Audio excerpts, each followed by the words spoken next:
Hello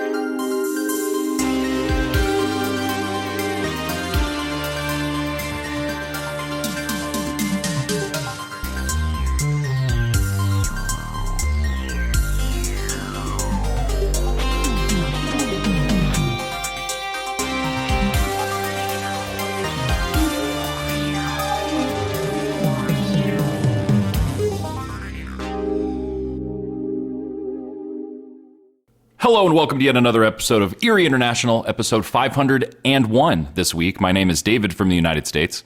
I'm Andi from Germany. And I'm Dave from the UK. And we are reunited to talk about the short films of Curry Barker, who you may have heard of as the young hit filmmaker behind this year's Obsession, a movie that I feel like everyone has seen and rewatched, it seems like, at this point.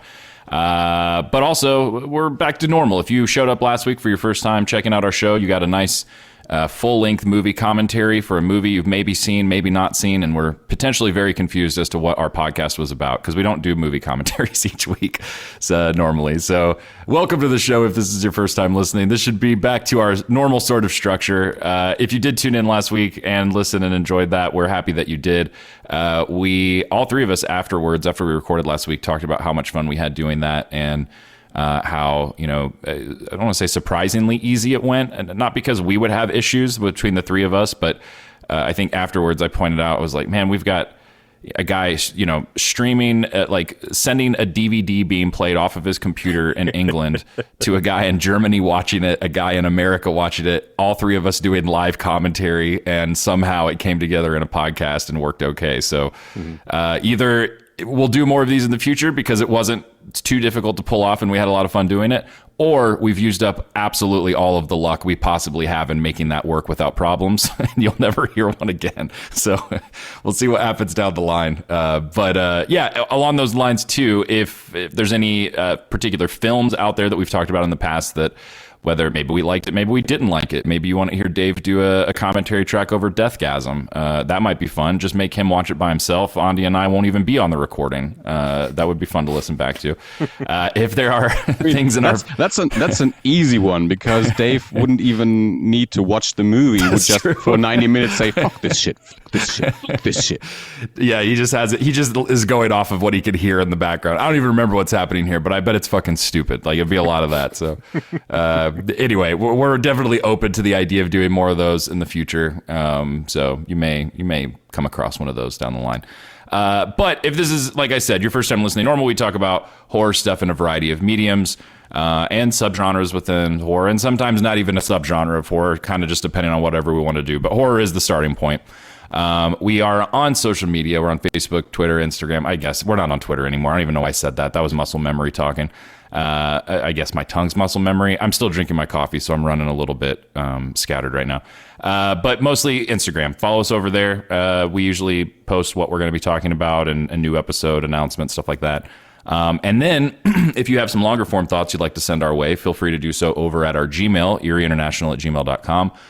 We mentioned last week that our friend Jake sent us an email for our 500th episode that we really appreciated, but weren't going to read on our 500th episode because we were jumping right into the commentary.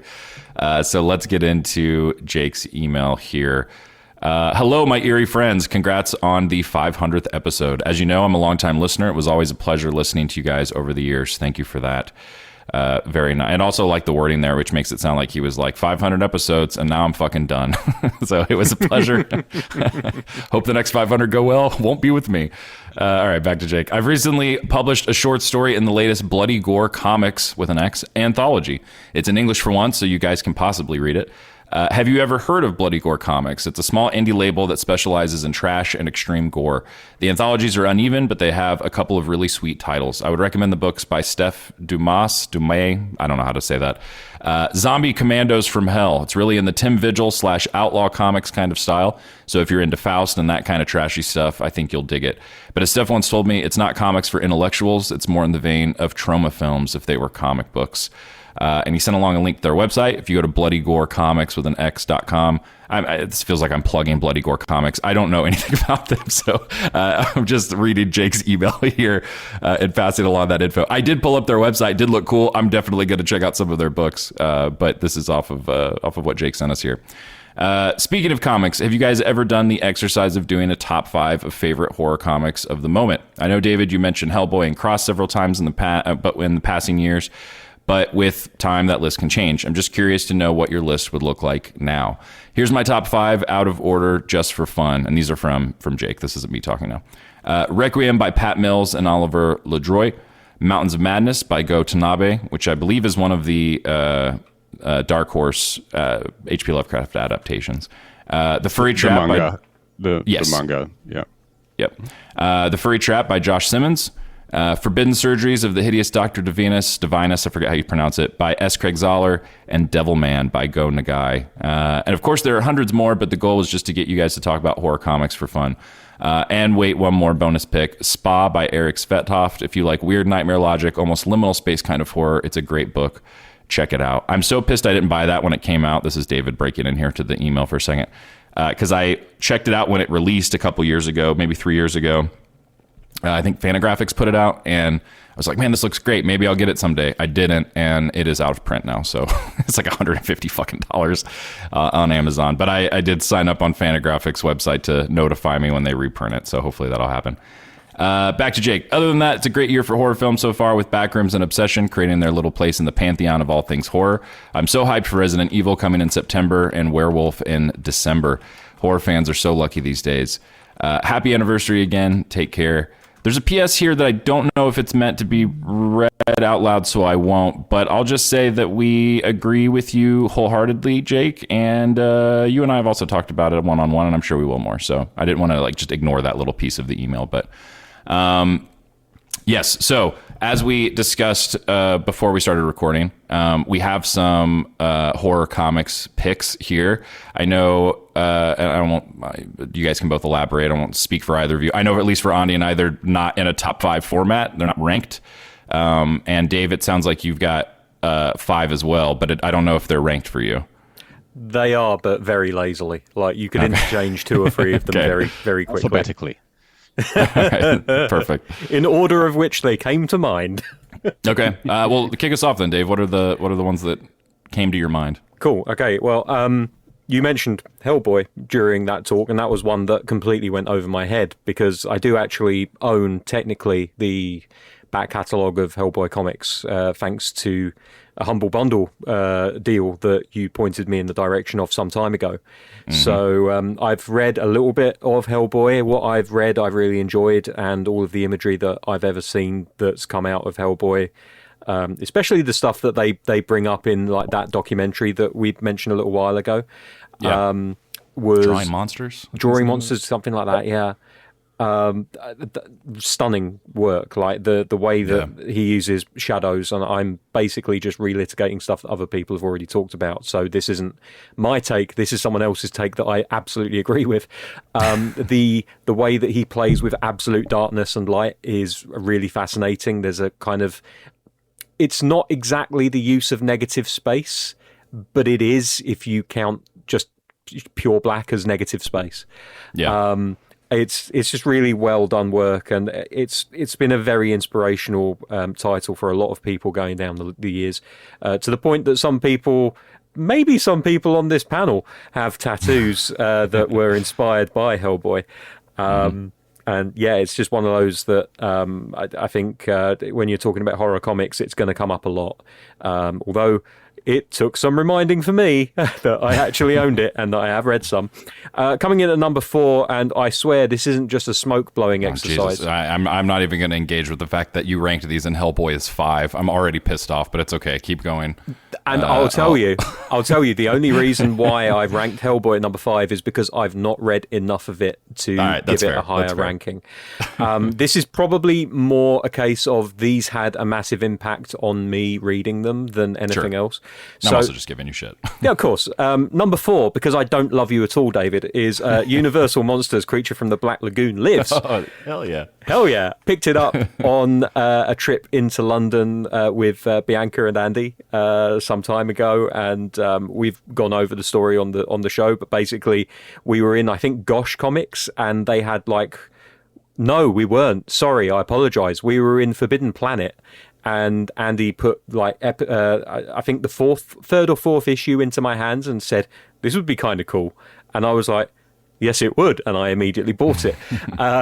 Then we went to Gosh Comics, and I found that they had an entire collected issue 1 to 4 run. So I ended up picking that up, and then I went back to Forbidden Planet, and I'm not sponsored by Forbidden Planet, but what I will tell you is that their returns policy is fucking brilliant. I basically brought it back the same day with my receipt, explained what had happened and why I didn't need it anymore, and they gave me my money back with absolutely no quibble whatsoever. Support your local comics retailer, even if they are a behemoth like Forbidden Planet are. But yeah, I think that 4-issue run of Creature is just really, really well done. Obviously, the lettering is superb and couldn't be done any better.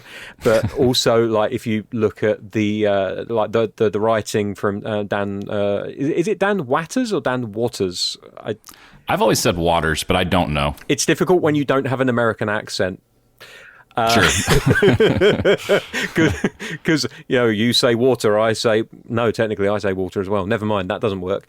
Ram V is also one of the writers, and then it was illustrated by Matthew Roberts and Dave Stewart.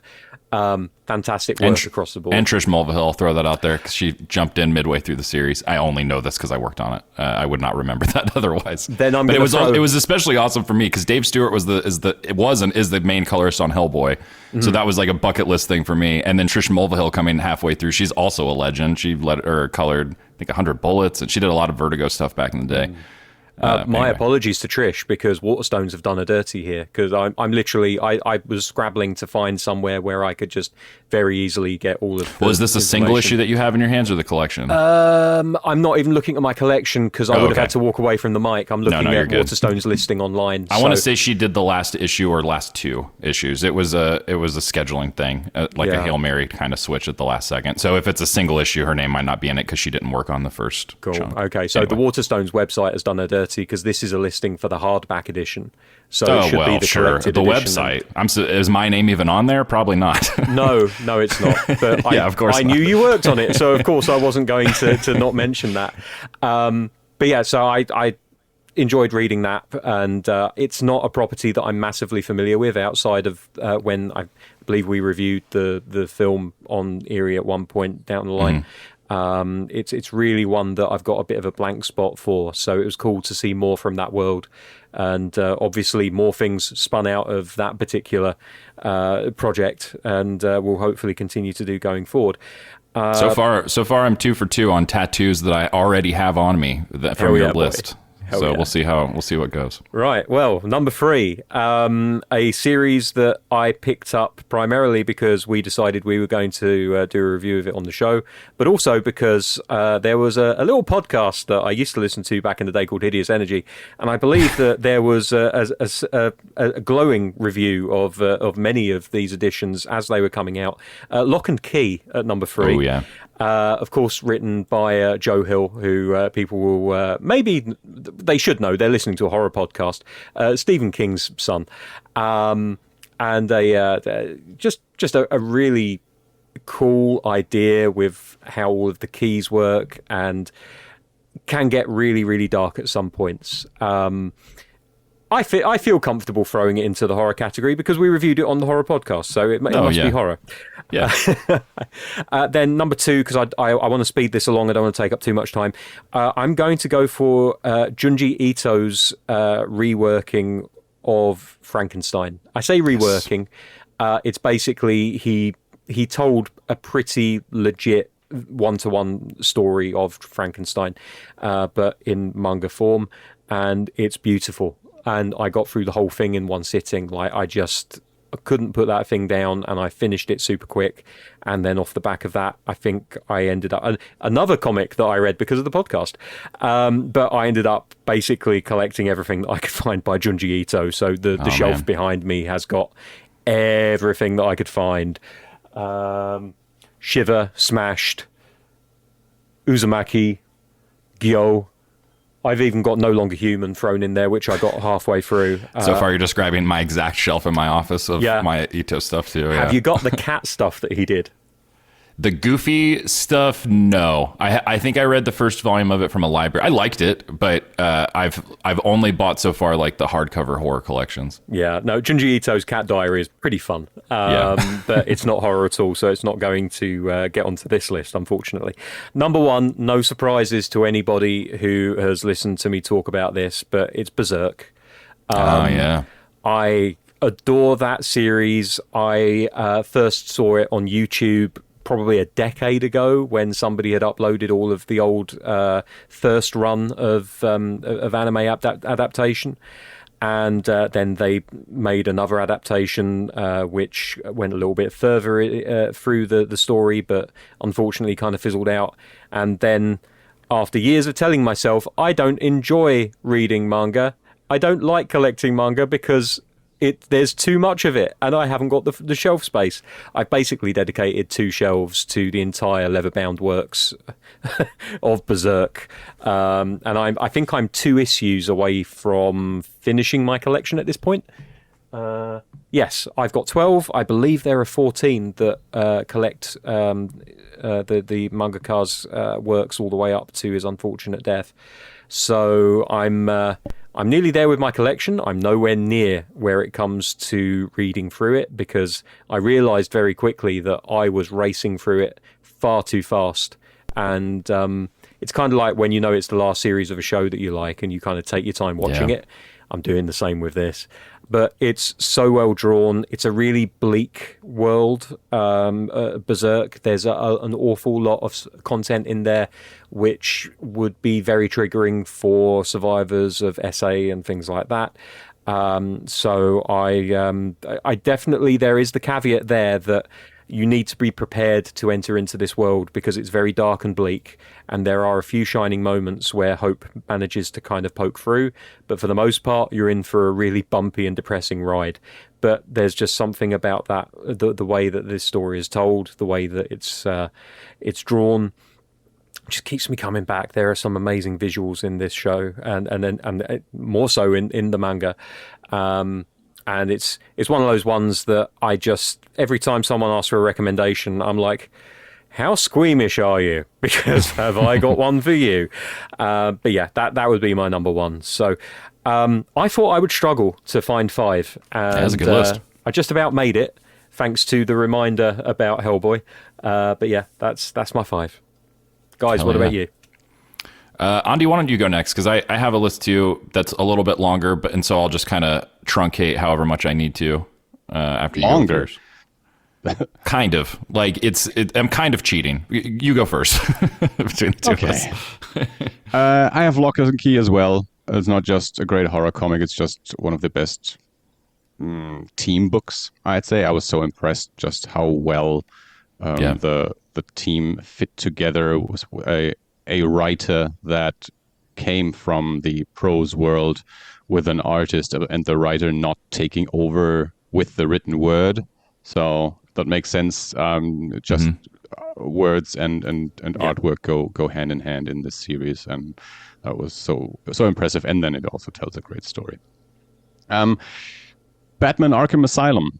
Grant Morrison, Dave McKean, the inmates running the asylum, and Batman going in, and all the psychological stuff the story deals with. I haven't read it in a long time.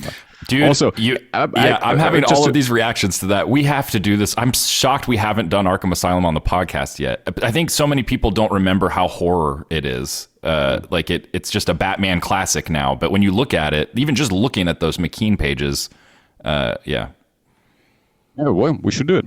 Yeah, we should. I wanted to go back to Jake's original email. Horror was never a go-to genre in comics for me, so there's probably a lot that I just haven't read. Also, I'm not too keen on just gore comics. I haven't read Crossed and these things. These I don't know.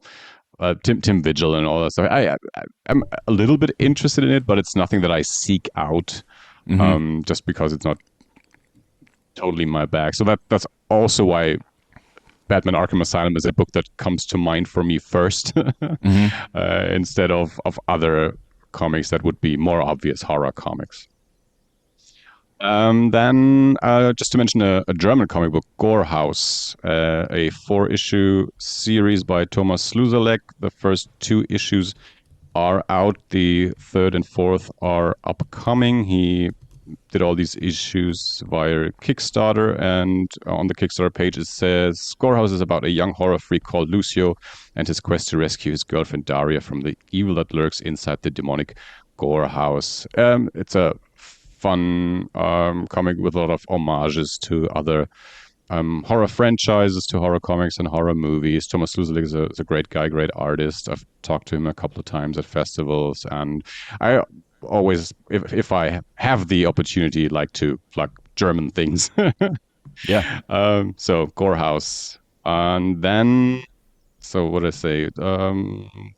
Swamp Thing 21, the anatomy lesson. So just the single issue. It's not the first issue that Alan Moore wrote technically, because Swamp Thing 20 was his first issue, but that one was just a wrap up for everything that had come before. So 21, the anatomy lesson, is the first issue in the actual run that Alan Moore wrote. And again, one of the comics that just impressed me so much upon first reading it that it just stayed with me. I've read more Swamp Things, more Alan Moore Swamp Things, but that one issue, if I had maybe I did get rid of all the other issues. That's very, very possible. But that is one issue that just stays in my collection. The artwork is fantastic, the writing is fantastic, and it's a great story. Also, of course, a classic. But yeah, very influential just on me as a comics reader as well. As is the next comic that I want to talk about, and that I will also read you a little bit from. I went to the basement today just to pick this comic from the box because I wanted to reread it, and I wanted to make sure about a few things, and then decided I will just read you a page or so from the comic. And I have tattoos as well. I have a Batman tattoo, not necessarily from Arkham Asylum, more Batman the Animated Series, but I do have a John Constantine tattoo.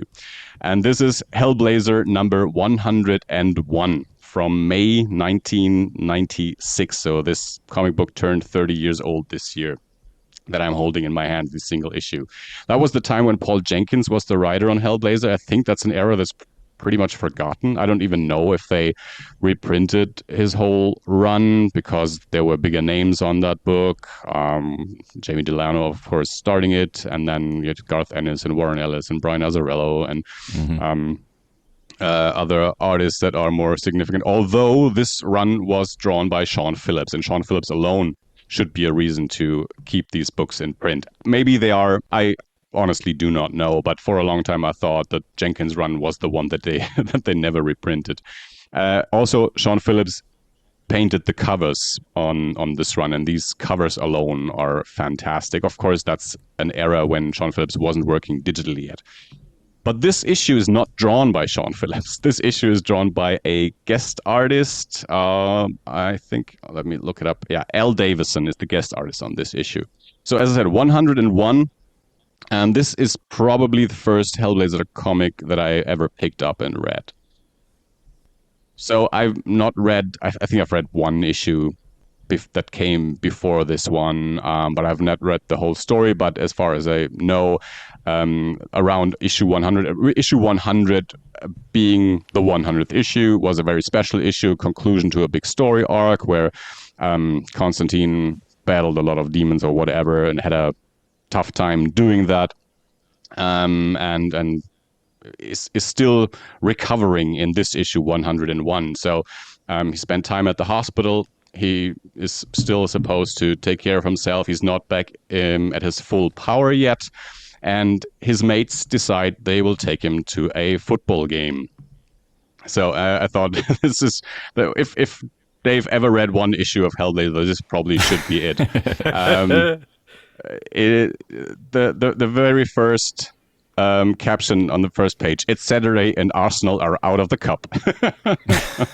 Yeah, sounds about right. we see three Arsenal fans that need something else to do, so they decide they will go to a different game because Arsenal is not playing. Caption on the second page: it's Saturday and Arsenal are out of the cup. Not that John Constantine cares. We learn that his mates decide we will go to a football game. Third page: it's Saturday and Arsenal are out of the cup. That's where it ends. And we see a demon preparing to do something. So we follow these three Arsenal fans, and they go to a Crystal Palace game against Brighton. They just want to cause trouble. They just want to get into fights. This is the 90s. This is the height of football hooligans, and this is the context for this story. Crystal Palace and Brighton are enemies, and everyone's just looking for a fight. And Constantine is in the middle of this. They're at the stadium, and Constantine sees someone standing there, and he recognizes there's a demon there.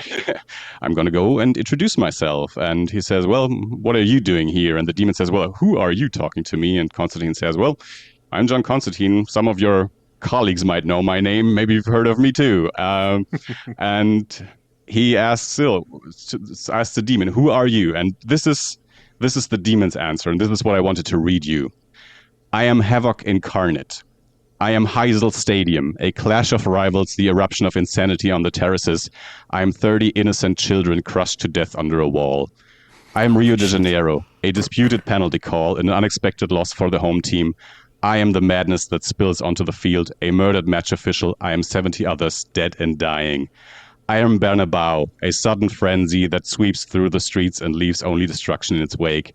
I am the essence of the fanatic, the embodiment of the malevolent crowd dynamic. And that has stuck in my mind for 30 years. I am Heysel Stadium. That sentence specifically. Yep. I've not been in the stadium, but I've been by the stadium, Heysel Stadium. And when I read that name, this comic book comes to my mind. And it's so real, because back in the 90s, I wasn't a huge football fan, but you knew about those disasters that happened in football stadiums. You saw it on the news. You knew everything about it. That name, Heysel Stadium, you only know because of that disaster if you're not really a big football fan that also follows games there. Yeah. And that's what the story is about. Constantine, not at the height of his full powers yet to really battle this demon, and this demon trying to bargain, what is going to happen here now today? And the demon says to him, well, I can have them all, or you can give me one. I need to go back with at least one soul. And this is the situation that John Constantine finds himself in. I'm not ready to battle this guy. He doesn't know that. I have to make a choice here. Probably someone has to die during this football game today. And it's just a wonderful one shot of a story. Very horrific, especially since it's so much rooted in events that I've witnessed on the telly during my lifetime. This is not history to me, so and very, very impactful. I'm very sure most people do not know about this issue. I'm very sure in the grand scheme of things, this is not an important issue on Hellblazer. As I said, it's not even written, not even drawn by Sean Phillips. It's a guest artist. Paul Jenkins, probably not the most remembered Hellblazer writer. If you didn't read Hellblazer during that day, as I did, at least for a bit, but this issue, if you can find it, I would highly recommend it. It's a great horror comic, and especially if you're like Dave, interested in football. I mean, this is Dave's home turf. This is about Arsenal fans. Yeah.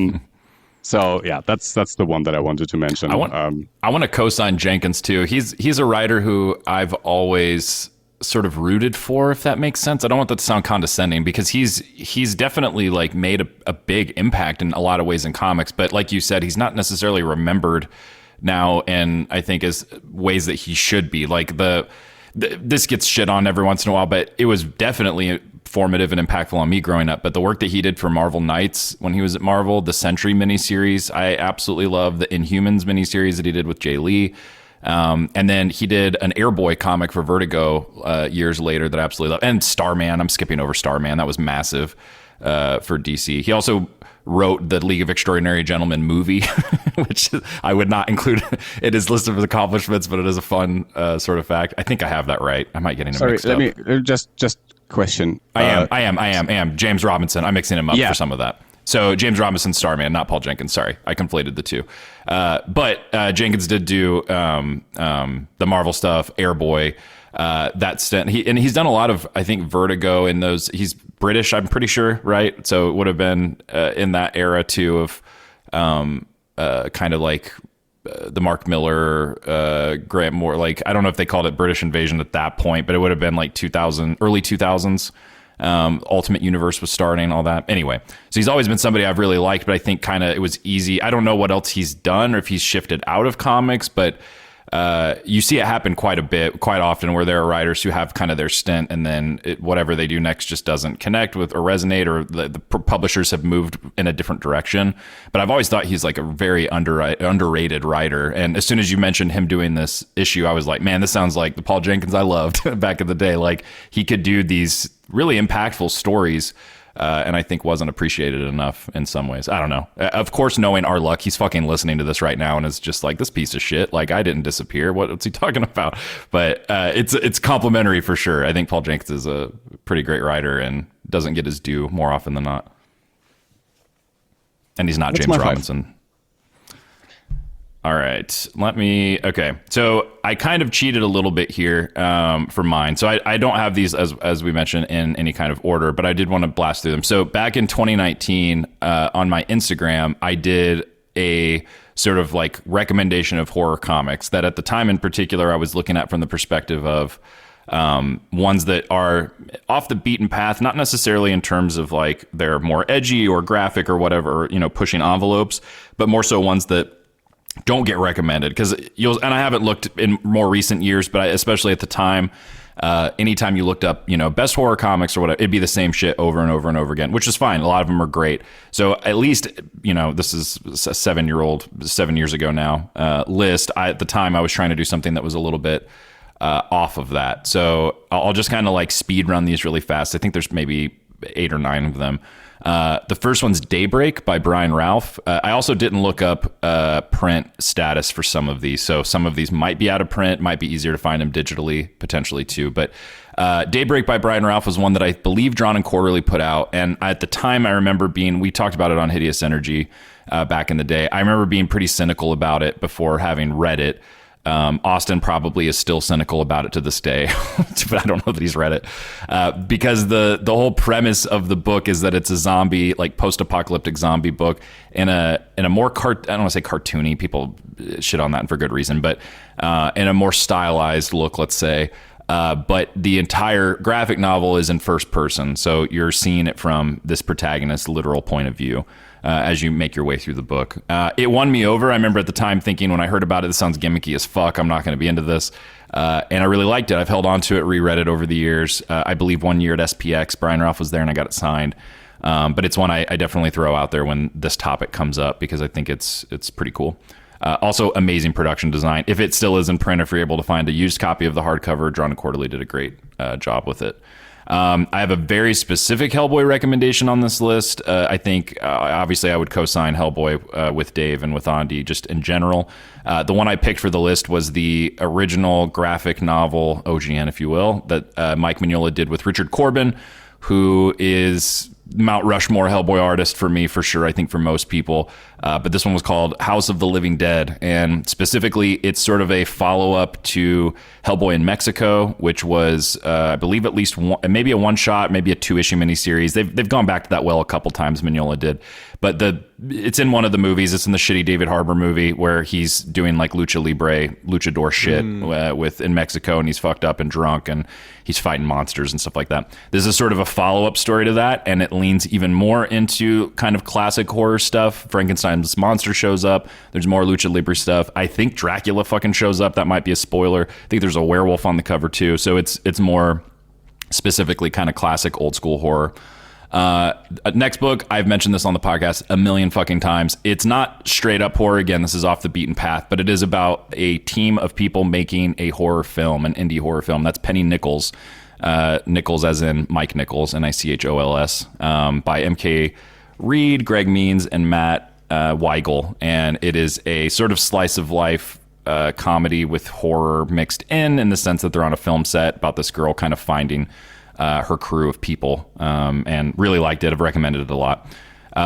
Pim and Francie by Al Columbia. So Al Columbia is an artist who I don't know a ton about, but I know for a long time his stuff was very hard to get a hold of. There's a collection that might be in print now that I ended up having to order from Spain or something to get. Anyway, Pim and Francie was one that I believe it was our friend Jesse Jamby who told me about this particular one, and Drawn and Quarterly had put it out. And it's sort of or it might be Fantagraphics. It's sort of like a old school, what is that animation called? Like Cuphead, Rubber Hose? Is that what they call it?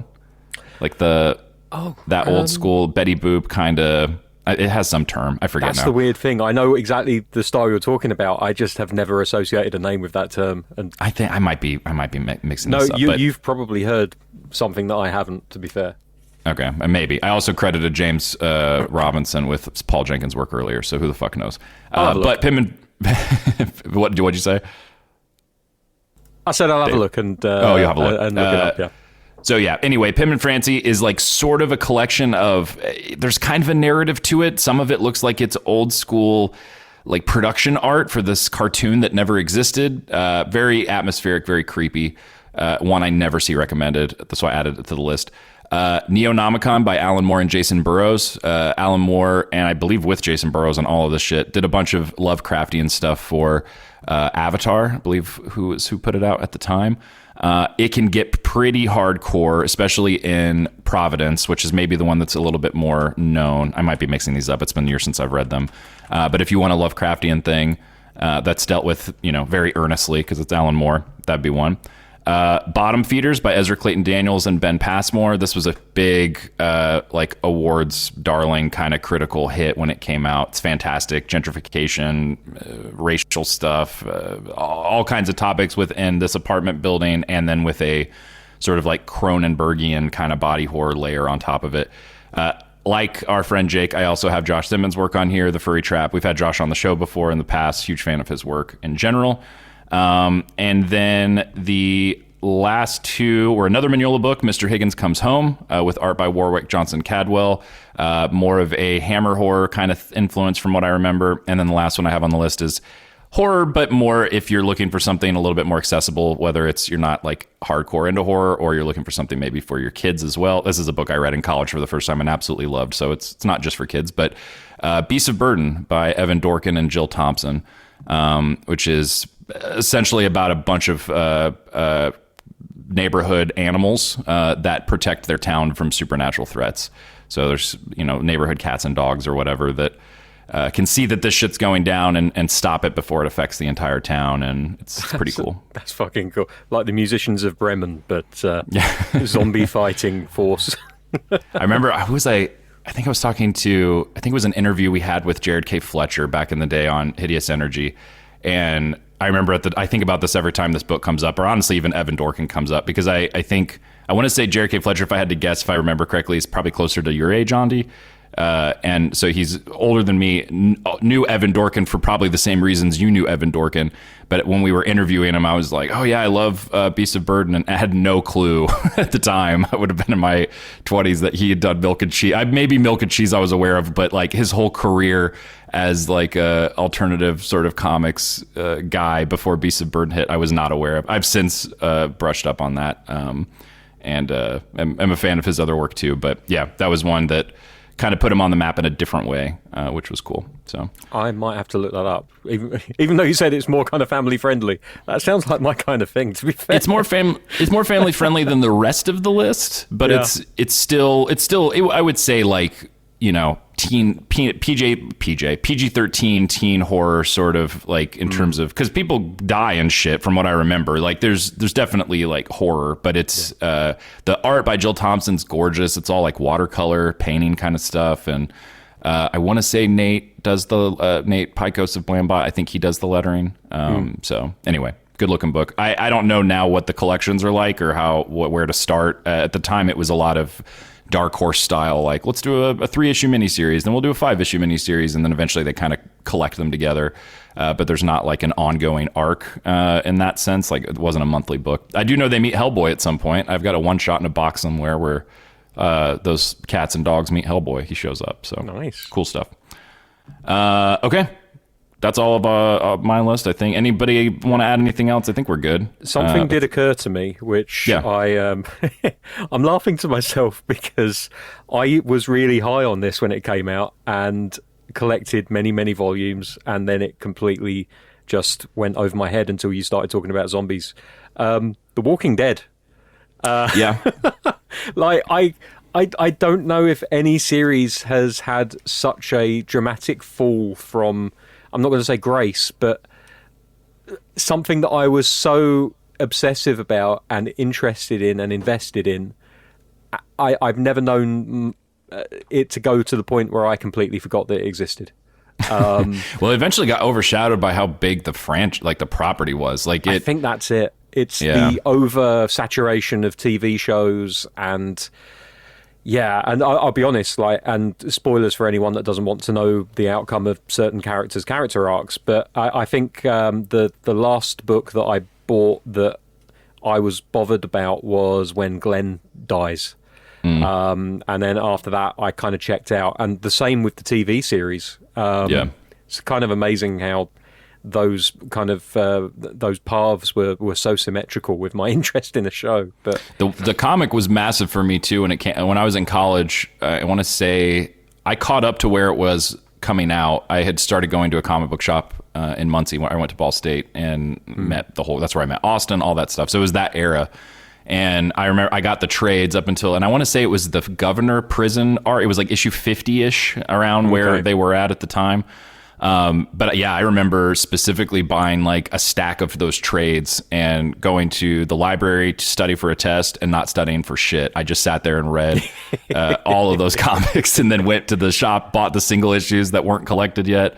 Like it was a huge book and I think deservedly so. Like I think when it was really well done and honestly might be all the way through. I'm trying to remember how far I read to. Honestly, I think it became a thing where it was...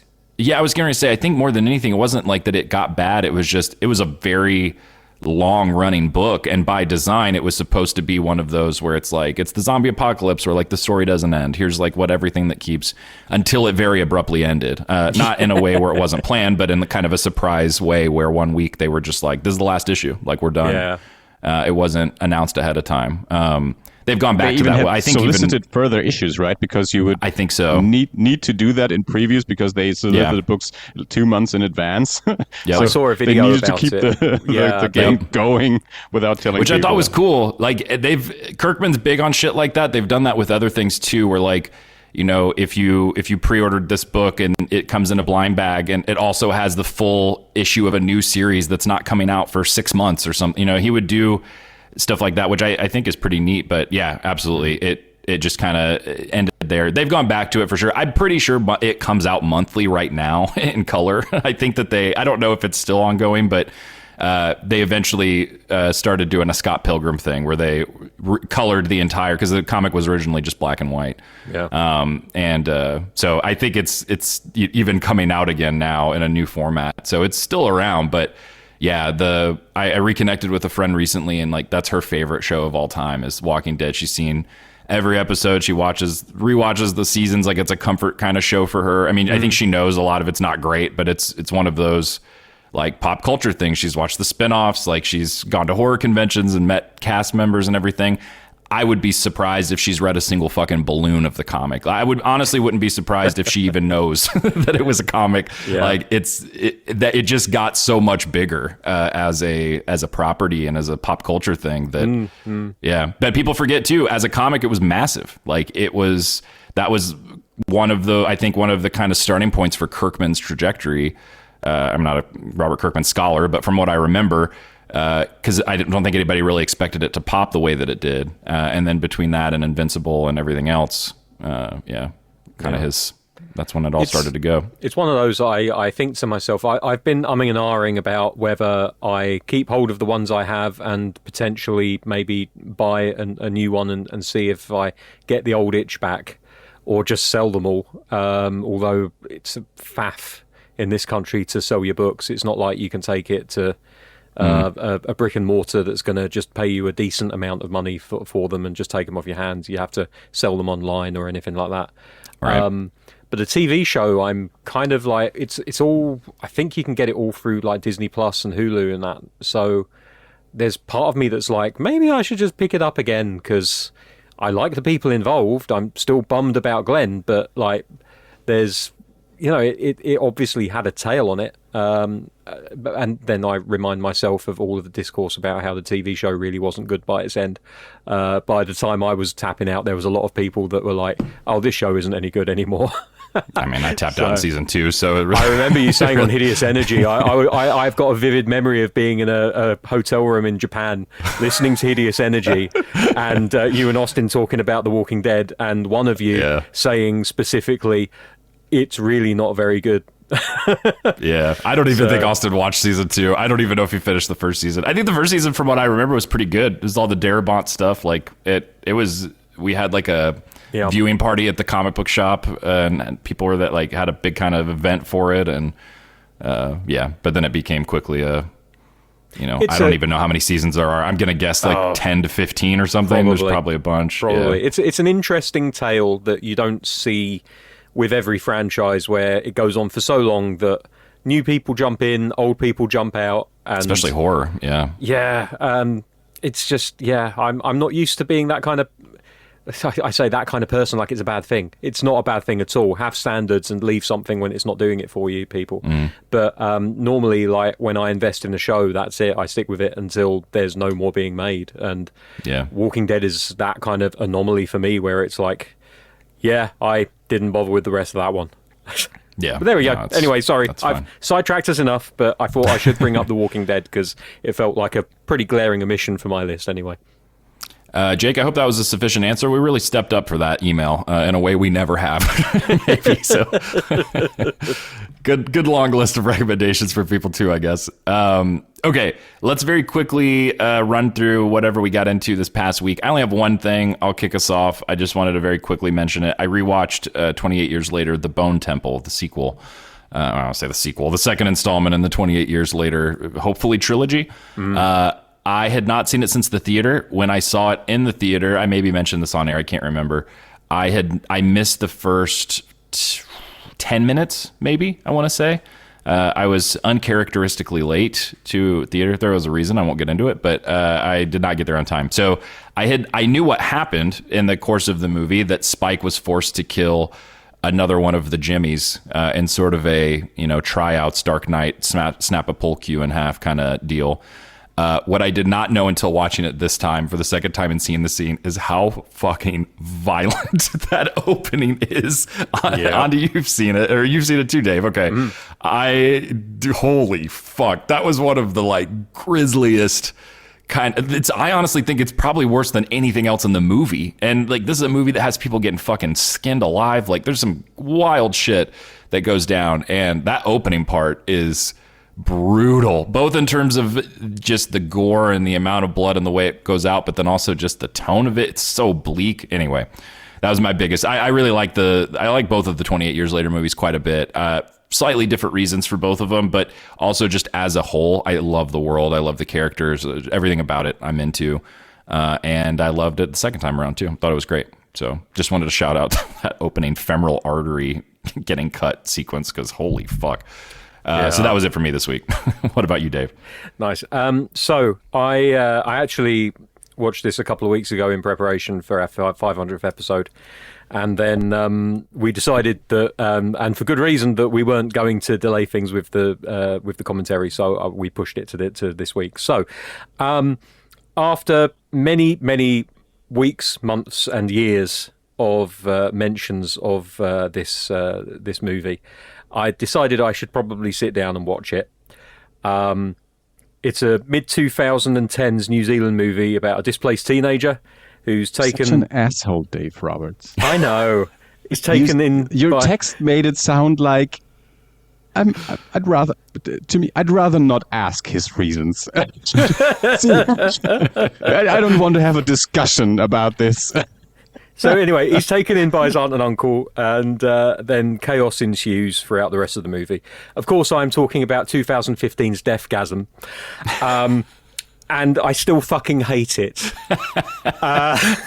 I don't hate it quite as much as I did, but I still hate it, and I don't know if my reasons have changed because I've not gone back to listen to what I said about this movie originally. Take back what I just said. I thought you were talking about a different movie. No, well, it's okay, Andy. I appreciate you apologising.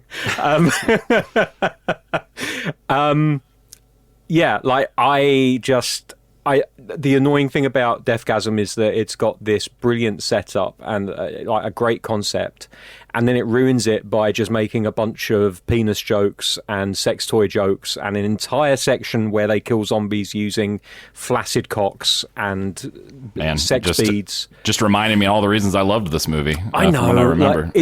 Like, I just felt like they weren't. It felt puerile and immature, and that's not normally something I would have a go at something for, but I just maybe it's because I've got skin in this game that I've gone on record as saying as I really dislike the film that now I kind of force myself into having problems with certain things. But I don't know, like there's things about this movie that are genuinely like really impressive, and then there's the rest of it. There's also apparently a sequel, which they made like last year or the year before. I don't know if I'm ever going to pay to watch that sequel, but if it comes up on streaming. Like it's out and finished? Yeah. Oh, shit. Yeah. Either I didn't know this or found out and immediately forgot. I'm in a weird position on the opposite side of the fence as you, where I feel like I have to defend the movie because that's the roles we've picked. I barely remember it. So yeah, I just remember not hating it. No. So it's Deathgasm 2 Gormageddon from 2025 is the sequel. So for anyone that did like the movie, yeah, I mean, you can check that out.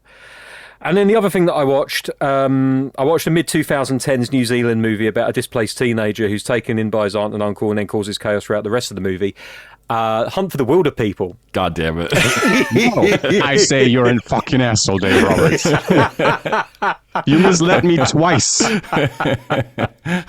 That was exactly. You know that they had a screening like last week in attendance of the kid actor and from that home that lady actress that is in every Taika Waititi movie. Yeah. At the Prince Charles. Damn. Is that where you went? Oh, I thought you were about to say that you saw it there too. No, I saw it. I saw it on Amazon Prime because they started streaming it the day of our last recording, and I was like, right, here it comes. That's annoying. I thought the surprises were going to keep coming. You're like, I was there. And in fact, I'm about to play a small interview officially from Eerie International. Don't set unjustly high expectations on me, David. It took me how many years? Like 10 years to watch this movie. Probably close, yeah. I really enjoyed it. I thought it was really funny, very heartfelt in places. Great performances, obviously Sam Neill. The reason that Andy is partially annoyed is because he did suggest Hunt for the Wilderpeople for our episode 500, and as you've said, Andy, I said I would rather not watch that movie for reasons that I am not explaining at this time, and this was the whole reason that I was going to on episode 500 be like, I finally did it, and then I saw Deathgasm sitting on the shelf, and I thought, that's a New Zealand movie. That's from the mid-2010s. I've got the potential to do the funniest thing here. And I feel somewhat justified in the reactions that I got when doing this, so thank you very much. But yeah, Taika Waititi does a great job again. I think some of the photography is amazing. There's no surprise that The Lord of the Rings was filmed in New Zealand because some of those vistas are absolutely gorgeous. Rachel House is hilarious. There's this whole thing where she has a back and forward with the kid actor, I think Julian Dennison. I just looked it up, and like she's saying like, I'm the Terminator, and he says, no, I'm the Terminator, and she replies, no, I'm the Terminator. You're more like Sarah Connor. And I'm just like, you realise Sarah Connor wins, though, right? Like, Yeah, the biggest badass in the but movies. it's just like she's such a the character, not the actress, is such an immature, just. Oh God, I love that character for all of the stupid reasons that that are on display in the movie, like the No Kid Left Behind thing that she tries to make a thing throughout the film. There's a great car chase at the end of the movie. Rhys Darby makes an appearance. Like, it's a greatest hits for Taika Waititi at a time when probably he hadn't quite established a long enough career to have a greatest hits. But like we all know, Rhys Darby goes together with Taika Waititi like peanut butter and jelly. So, or jam if you live in the UK and use the correct word for it. Yeah, very much enjoyable. And Sam Neill, just wonderful performance as this kind of gruff outdoorsman who, you know, from the very beginning that he's going to end up having his heart melted by this little shit stain of a kid who burns stuff, steals stuff, graffitis stuff. There's one particular point in the movie that I wanted to call out specifically because it's never resolved, but I think for a very good reason. And when Julian Dennison's character is first introduced, Ricky Baker, as everybody calls him by both his names for some reason throughout the movie. He finds out that the name of Sam Neill's character's dog is Zag, and he just makes a passing comment, like a joke, like, "Oh, you should get another dog and call it Zig." And there's something in Sam Neill's acting that it's never, at least not that I remember, expanded on. There's just this reaction that tells me, I used to have another dog and it was called Zig, and he's dead now.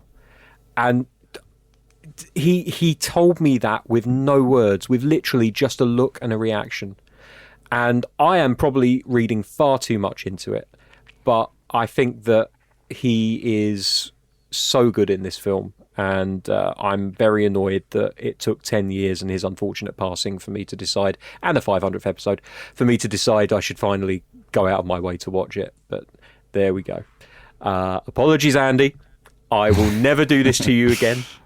But yeah, I couldn't resist doing a Deathgasm bit. So there we go. Rhys Darby is always great in Guns Akimbo, directed by the director of Deathgasm.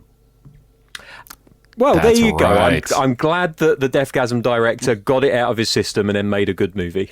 This is the guy that got in trouble, right? I forgot about this. Okay, I'll go back and refresh my memory later. I forgot this is the same dude. All right. There was a Twitter incident. Yeah. What about you, Andi? What'd you get into this week? So we did a double feature at the cinema of Backrooms and Obsession, as they literally played on the same screen at back-to-back times. So we just bought the same seats twice.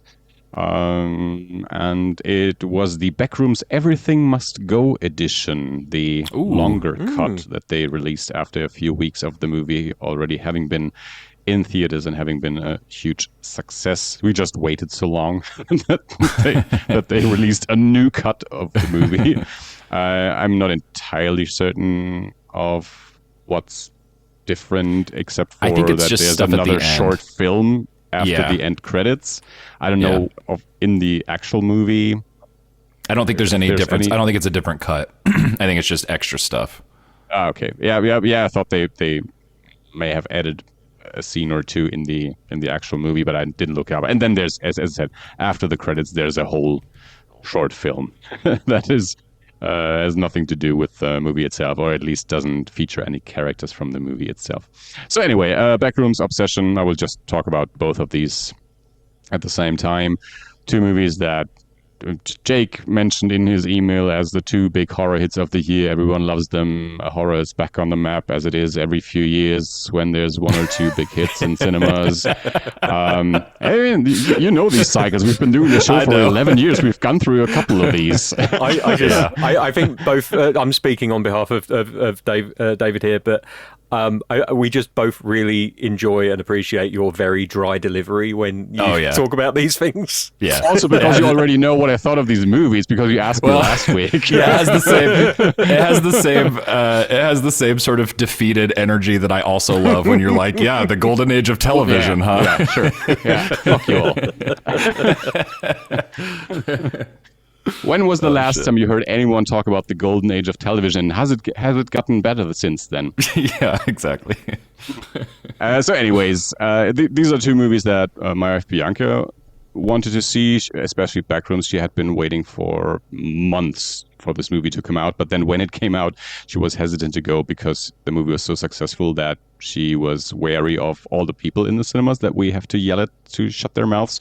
We, in both movies, we told people to fucking shut their mouths.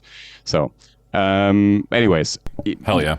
To me, personally, they were fine. I thought they were okay. They were not entirely my cup of tea. They had their moments that I enjoyed. In Backrooms, I was...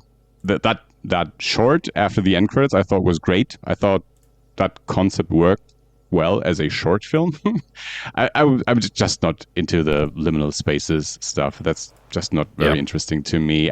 But I had hopes that maybe this movie would have a similar effect as Exit 8 had on me, where it didn't have any expectations and wasn't really into the concept, but then they really made a good movie with that concept that I really enjoyed. Backrooms sadly did not have the same effect. I was more into the movie towards the end when certain things happened that were interesting to me, but overall not a movie that I might never rewatch this movie.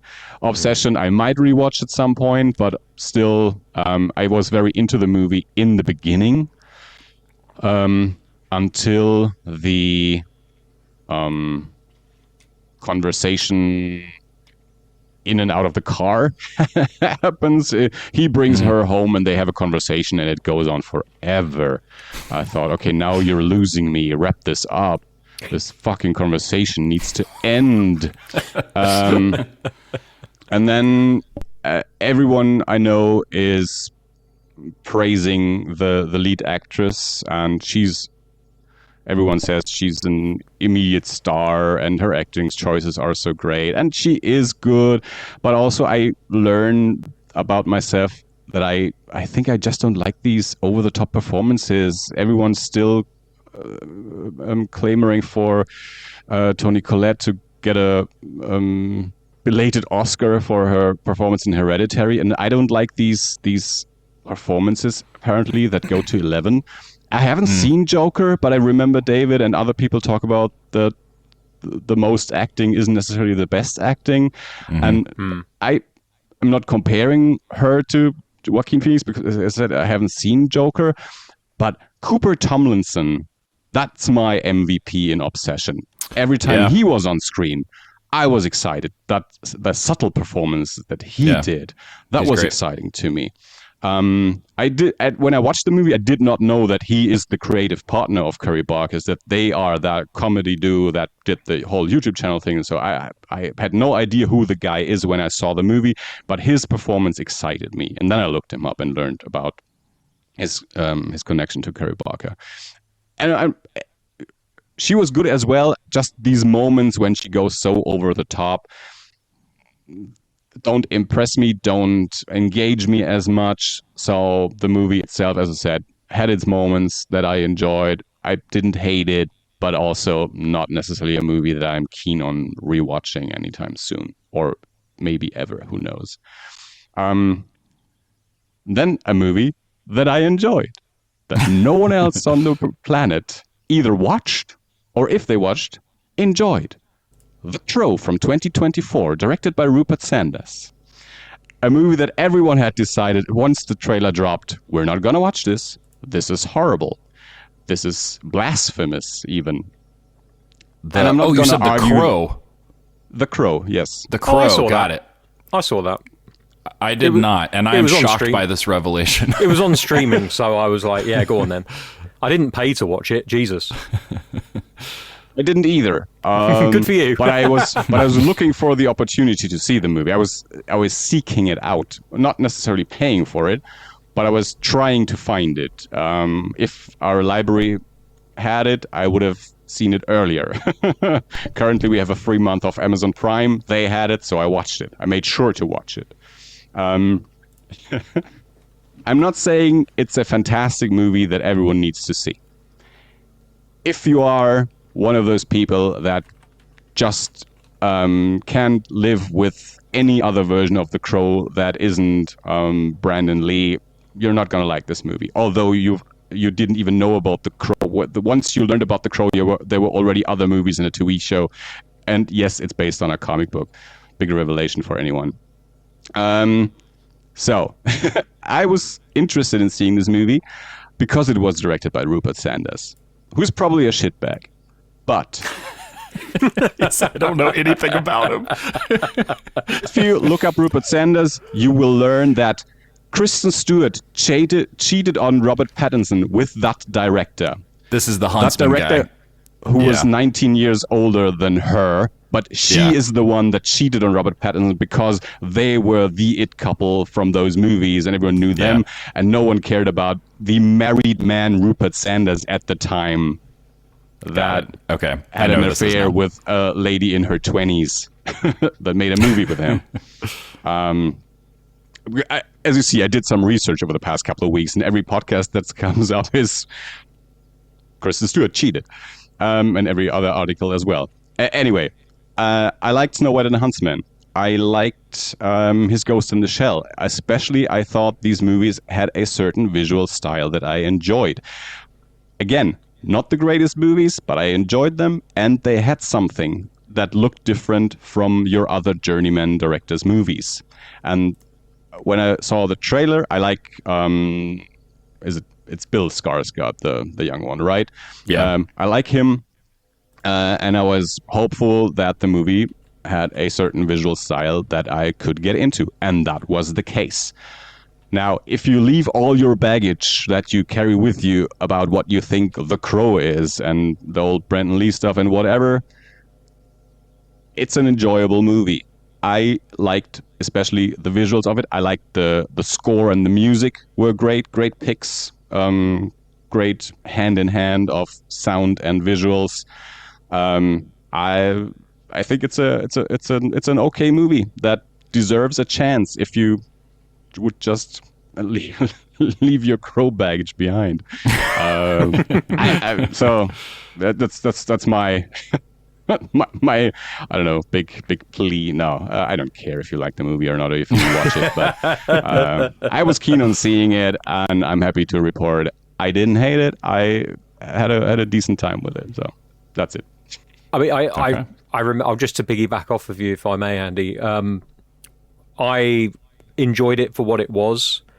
I guess that I'm fortunate, like you, that I kind of am able to be like, well, I'm just going to kind of switch this bit of my brain off, stop comparing it to things, and kind of just watch it for itself and enjoy it for what it is. And it was pretty fine, pretty much fine. Like, I think it... Bill Skarsgård as an action hero, I'm starting to enjoy quite a bit. He gets beaten up an awful lot in this movie, but that's the kind of, that's their opportunity to show, look, he Sorry has to interrupt for a second. Yes, the yes. movie gets pretty gory at times, which I did not expect. It's It does very get brutal at times. very gory, yeah. It follows kind of a similar path as like the original one, in as much as, a man looking for vengeance, but there's an awful lot more of like the paranormal, supernatural, in between worlds stuff going on in that film, which I really enjoyed. But I wasn't going to pay to watch it. I'm glad I got to watch it for free. If I'd gone to see it in cinemas, I probably would have come out a bit like, it was fine, but why did I pay?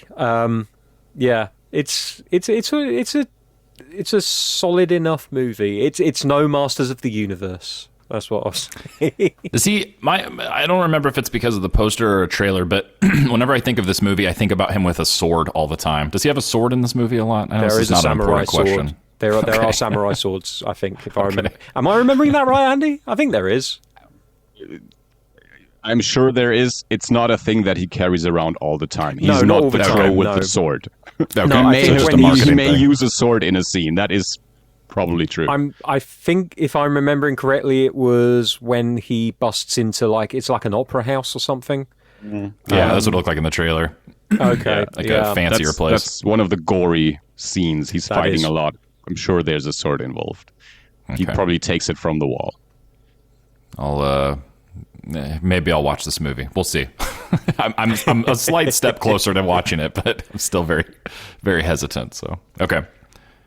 Cool. Well, let's get into our main topic then. As I mentioned at the top of the show, actually, Andi, maybe you can kind of explain. This was your idea that you threw out there that we jumped on right away. Was there an initial point of where this all started other than just seeing Obsession and everything else? I mean, that is the only reason I watched Obsession. Okay. I knew that Curry Barker was a YouTube guy that made a movie that was successful. That's where my context for it stopped. And then, as I said, I enjoyed Cooper Tomlinson so much, so I looked into him, learned that they both have this YouTube channel where they do mostly comedy. I looked at that YouTube channel. I saw these horror shorts, and I'm probably read, especially about Milk and Cereal, that they had this 1 hour horror short, and that may have been the reason why I looked at the YouTube channel and found these other horror shorts. And even though, as I said, I wasn't a huge fan of Obsession, obviously, or apparently I was interested enough to give these shorts a shot and suggested for this channel. Also, of course, it's probably good for downloads when people search for Curry Barker and we do his. Oh yeah, and that's what we're all about here for sure. So. Sure. Yeah. Cool. So yeah, as we mentioned at the top of the episode, we are talking about a handful of Curry Barker's short films. So as Andi mentioned already, this is he's part of a sketch comedy group on YouTube called That's a Bad Idea is the name of the channel. Sometimes it'll just say Bad Idea with the production logo. I had a slightly similar, well, not similar, but I had a moment in the theater watching Obsession for the first time where I was like, I have seen this dude, Cooper Tomlinson, before. I was like, I've seen him. I don't know what he's in. I'm guessing it's probably, one of these more recent, like Saturday Night or, a Paul Thomas Anderson movie or somewhere, or Licorice Pizza, where it's like and not just because I'm mixing him up with another Cooper, but like where there's these young actors that have not quite hit yet, but are in these high profile things. That's what I assumed it was. I had seen him in one of these other things. And then when I looked him up afterwards, was like, oh, he's not been in anything. I don't fucking know why I recognize this guy. And then later that day was when I pieced together, I've seen their comedy stuff. So on TikTok and on Instagram, I had no idea it was Curry Barker. I had no idea it was Cooper Tomlinson. I had no idea that these were these guys, anything else. I just remembered seeing their, not even full sketches that they would maybe post on YouTube, but just like some of them might have been full on TikTok or Instagram as reels, but as like sort of short little, like you get the very Key and Peele-esque where it's like, here's the sort of premise of the sketch, here's the joke, and then we let it play out. And then there's kind of a, non sequitur or like a weird moment at the end that kind of flips it. So I kind of found out in reverse order. I think I had known that there was a connection, an existing thing, but hadn't looked up too much about it. I'd read interviews with Curry Barker and didn't connect that. So on this, on their YouTube channel, so all the stuff we're going to be talking about, and we're not really going to go, we talked about this ahead of time, not like film by film necessarily, but kind of talking about the umbrella of these 4 shorts, and the kind of the umbrella that not even that we've put them in, but that they have is from the mind of Curry Barker. So all of the shorts end up with that sort of like tag credit at the very end before the credits kick in. So as Andi mentioned, we are talking about 4 of them here. Milk and Cereal is the first one. It's Cereal with an S, as in serial killer. It's an hour long. And then The Chair, which is a 25-minute short film. I had seen this one as thumbnails before and didn't at first connect that it was these people, this crew. Warnings, which is a 20-minute short, and Heavy Eyes, which is a 5.5-minute short long. So all of these are long short. So all of these are on YouTube for free. You can go watch them right now. I'm sure we will be spoiling them as we don't worry about that shit. So especially here, it's going to be easy for you to just go watch them really quick if you'd like. I believe, I didn't look up exactly to verify this, but I'm pretty sure that the order that I just read them in is reverse order of when they came out. I could be slightly wrong, but I know Milk and Cereal was the one that kind of put them on the map that led to Obsession getting made and everything else. And The Chair came before that. And then I think it was Warnings and then Heavy Eyes. But there are other horror shorts on there as well. There's other things you can go and look at and find. I don't think any of us necessarily did like a deep dive on every single thing breaking down, but okay, let's go around the table though and talk about kind of our overall reaction to these short films. Barker, as a horror director, writer, actor, whatever, he's in, I believe, all 4 of these. Yes, he is. Is he in The Chair? Wait, no, he's not in the chair. He's not in the chair. You're right. He's not in the chair. So let's have you kick it off for us, Andi, as the guy who didn't like Obsession. Not that I'm going to give you that crown. I'd suggest let Dave kick it off, who hasn't seen Obsession, if I'm correct. Shit. Okay, good point. Yeah, let's do that. So Dave, without any prior, because that is absolutely true. Andi and I are bringing, knowing what his debut as a feature film, in theaters is like, we're bringing that to the table. This is all fresh for you. So what was your take? And also, have you watched any of the comedy stuff before or since, or is this guy just straight up horror director in your mind? I haven't knowingly watched any of their comedy stuff, but I tend to just live most of my life watching YouTube at the moment, so I couldn't say for certain, especially where it comes to stuff that's chopped up into shorts. I don't, half the time I don't know what channel it is I'm watching. I'm just watching stuff, and normally it's like Daily Dose of Cats or Dogs or Lucy Darling shorts or something like that. If you don't know who Lucy Darling is, she's fantastic and hilarious, and you should look her up. But this is my first time watching any of his stuff, knowing that it's him that's doing it. And my overriding thought for all of these is, and it's difficult because Milk and Cereal does things a little bit differently to the rest of the shorts. So from a visual standpoint, the 3 shorter shorts, Warnings, The Chair, and Heavy Eyes, I think they look very interesting. They're pretty well shot. I think you can tell Heavy Eyes being at like about 5 minutes ish. They are kind of getting to grips with telling these short stories, and they're limiting themselves as to what they're trying to do. And there's an evolution of craft as they go through, both in terms of just straight up filmmaking, but also like if you look at the special effects that are being used, and also just the scale of the projects. You go from 5 minutes for Heavy Eyes, The Chair and Warnings around about the 20-25 minute mark, if that actually. No. How long did you say The Chair was, David? It's like 25 minutes, I think. Oh, it is 25. Yeah. Okay. So yeah, you're into kind of like the long short territory there. And then Milk and Cereal, just a shade, like a hair over an hour from very beginning to very end. So they're developing more complex stories, longer run times, and it's all very promising. Like I think my main problem with this stuff, especially Milk and Cereal again kind of stands alone by itself because it's not a supernatural story. It's very much a serial killer story, right? It's just told through a very different, no pun intended, it's told through a different lens. It's kind of found footage. The 3 shorts that precede it, one of my main criticisms for it, and this is as much an admission as it is a criticism, I didn't necessarily get them fully. Heavy Eyes, I think, is one of the most esoteric of the lot. All of this talk of purgatory and different kind of like timelines coming together and delayed reactions and almost like echoes of the past and the future. It's probably meant to be heavily disorientating and confusing. And I came out of it feeling pretty confused, although still quite entertained. Like I thought that it was really effective, that it never had that jump scare, but it left me feeling like I was expecting one, which honestly, that's kind of like my favorite way to come out of a film, is like, you know, give me the tension, but don't make me shit myself and scream like a girl. I loved the chair for a lot of the little things, like that opening shot. I rewound it when the car pulls across frame, and how like when before the car pulls up, it's just the chair in frame, and then once the car has pulled across frame, the old man is leaning against the window in the background, like he just appears out of nowhere. And I was like, man, okay, that's a little thing, and they never really draw attention to him, but that's really cool, because I kind of caught it the first time, but I rewound it to make sure.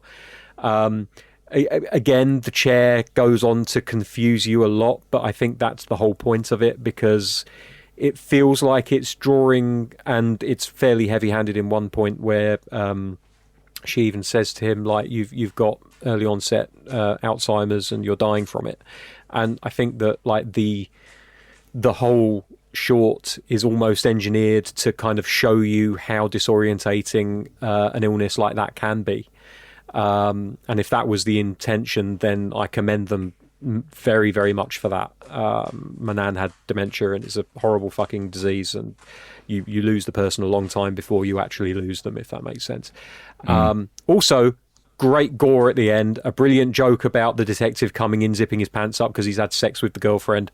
Like 10 out of 10 for effort on that one. Warnings, again, just really confusing. Again, admission that I'm just not that smart. But I immediately, my initial suspicion was he's leaving notes for himself, and then that was paid off in the very final frame where you find out it's this massive time loop and he's trying to save himself. But there were other things which I was like, I don't understand. And then I got to Milk and Cereal, and I had a great time with Milk and Cereal. There is one thing about it which I'm going to ask you guys later, but I want to get your initial thoughts on everything here first, and then we can get into more of a discussion. But out of all of them, I think I enjoyed Milk and Cereal the most, and The Chair was a close second, and then Warnings kind of falls behind, and Heavy Eyes is last. But importantly, I didn't hate Heavy Eyes. I just think it's, for me personally, the weakest of the four from an overall point of view. But let's see what you guys thought, because you know this guy from Obsession, so you'll be able to talk about like things that he's carried over from these shorts and are present in Obsession and where he's grown. I can't, unfortunately. To be honest, we're very close. And I can speak for Bianca as well. She obviously has seen Obsession, but just as you described, we both were confused by some things and didn't necessarily understand everything, and felt like, okay, you should probably watch this several times and think hard about some things, what they mean and how things play together, which I did not do. But I watched The Chair first, probably like a week ago or so, and then over the course of the week we watched, I think, Heavy Eyes next, and then Warnings, and then Milk and Cereal. And then like yesterday or so I realized I do not remember what Heavy Eyes and Warnings were about. I remember basically nothing from those movies. So I hit play on them again and skipped through them a bit to remind me. Oh yeah, sure, right. That's what the movie is. Oh yeah, that's what's happening in this short. And the Chair I did remember, and Milk and Cereal too. And of course in Milk and Cereal, it being an hour long, they can play out a story very differently from 5.5 minutes or even 20 minutes. Yeah. To me, especially the shorter ones, the 3 shorter ones, felt like, okay, they have a heavy concept of a story that they want to convey, something weird, that something that is not as easily digestible on a first watch, which I think they succeeded in. The filmmaking was good in those movies. They all looked good and were well made. Sure, as soon as other actors come in, the quality may vary on those actors, which I think is something that is more noticeable in Milk and Cereal, where they have more characters than in these shorter ones. I think I enjoyed Heavy Eyes. It is the shortest one. It is a concept in my mind made sense. It has a bit of has a payoff without me thinking too hard about every aspect of the story. There is a payoff that the character that we see first is already dead and died way before his mother died, although the film starts out with them having a conversation over text, so we think both are alive, and then we learn both aren't alive and they died in a reverse order than we are led to believe at first, and things like that. So I think that played out fine. The other ones, I think I probably had a similar reaction to those as I had with Obsession, with like, there's people that have an idea, they know how to work their tools, they can tell a story. Not everything connects with me immediately.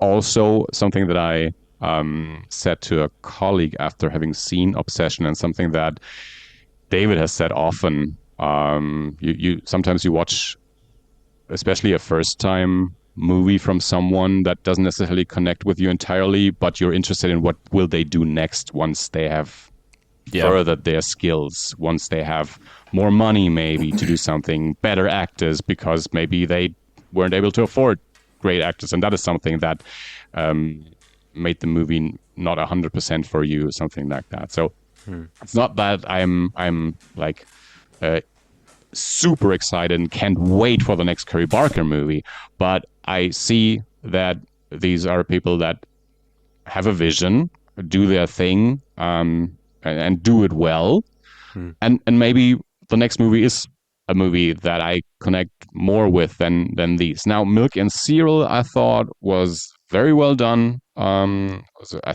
very good concept, a found footage concept, a concept about, well, let's call them YouTubers. Their movies probably, or their skits probably weren't on YouTube or aren't supposed to be on YouTube, whatever the fictional streamer is called, but you know what I mean? Yeah.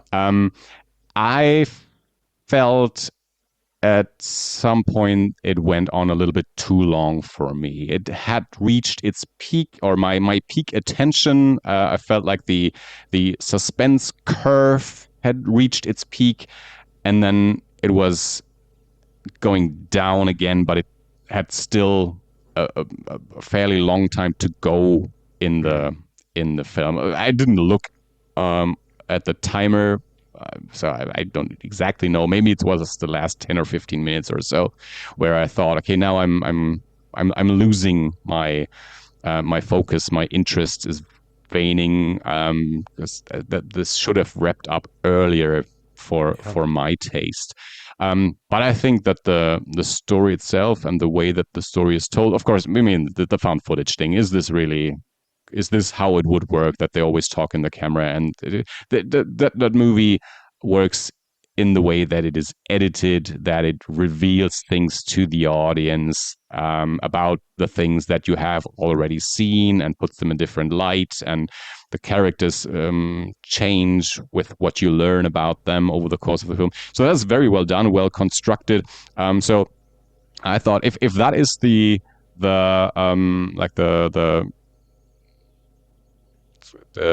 thing that gave them the shot at a proper feature film, a theatrical release, I can totally see that. And I think that Milk and Cereal is a pretty good one. Maybe I'll rewatch it at some point. Maybe knowing what's happening will ease me on the pacing or whatever it is that didn't quite work for me after a while. But yeah, I think they're all worth giving a try. Milk and Cereal being the one that tells the most typical story, I'd say, whereas the others are more rooted in a weird fiction genre that Dave said they deal more in the supernatural, weirder things happening, whereas Milk and Cereal is just a straight up kind of serial killer story told in a specific setting and in an interesting way. Yeah. It's interesting. Yeah. Oh, sorry, Dave. No. Let's hear David's thoughts, because I'm going to come back to it. I mean, I'm in a similar place as you guys. I think to me, I think my biggest takeaway was the improvement. Again, assuming that this is, either exactly or roughly in reverse chronological order. The listing that I did at the top, something where I can see that the ideas and the focus and the execution were like honed more and more and more and more to a way where it, like Andi said, I think it definitely makes sense that once you see Milk and Cereal, you're like, okay, this is the one that I think, if I remember correctly, someone reached out to him to maybe do it as a like bigger budget kind of thing, specifically Milk and Cereal, and then that's when he pitched Obsession as like a different idea to make a movie out of or whatever. I'm honestly kind of, I think they're well made. I think they're well done, especially for what they are. And I don't want to I don't know. The age part of it is like a big focus for a lot of think pieces and stuff. I think probably more so because of Kane Parsons being as young as he is.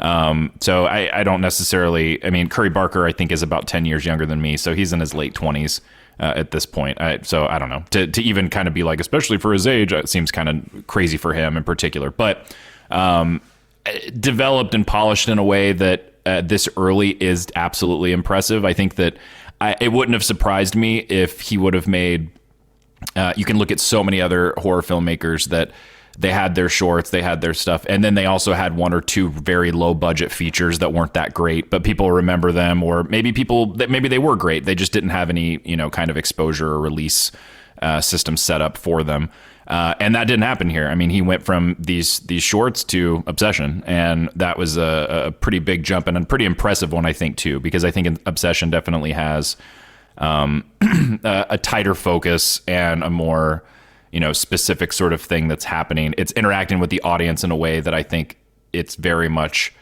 wanting to get the audience involved and pulled in. I mean, I think there's a big reason why it was such a hit. And seeing these films, especially going back, starting with, I've dropped the name of it now, and I closed the window. The shortest one, Something Eyes. Eyes.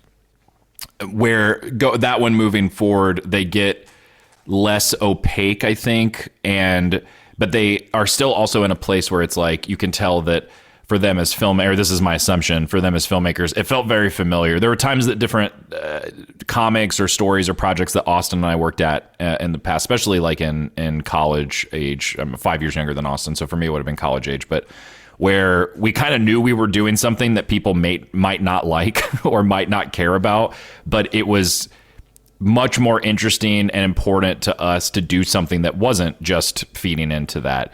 And I think there's absolutely validity there. I think that there's an importance there for art, depending on depending on what you're making and what your goals are.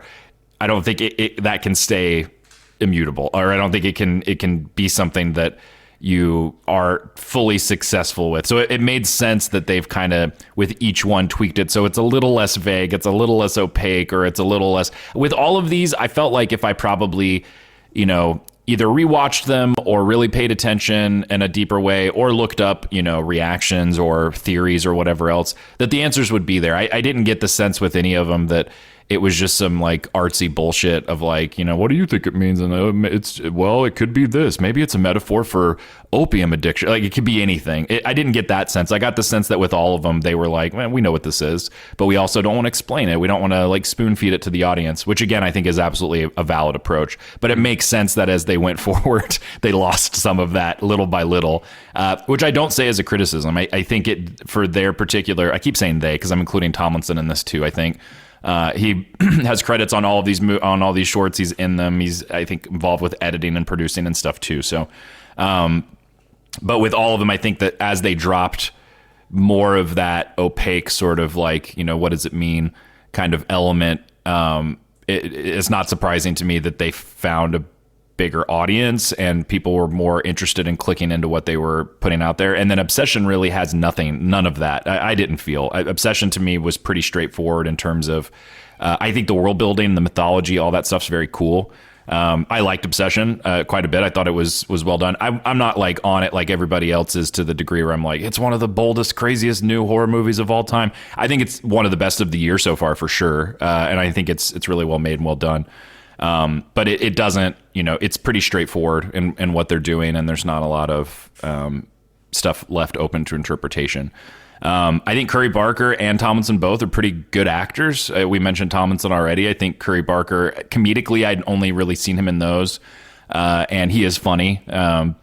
He's got a unique look, and he leans into that at times. But I thought with the serious stuff, there were only a few moments here or there, probably mostly in Milk and Cereal with some of the other people.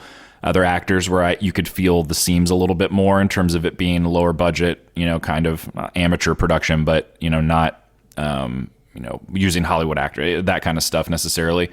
But for the most part, I thought they were really well done and polished, like we've mentioned. Like it is one of those things where you can see having watched Obsession and going back to these, you can see the through line, I think, for sure, and how it kind of got more focused and molded into what Obsession was. I'm even more curious now to see, I think it's called Anything But Ghosts. I might have that slightly wrong. Yeah. But it's the follow-up to Obsession that they've already filmed. Yeah, Anything But Ghosts. Cooper Tomlinson is also in it. Curry Barker co-stars with him.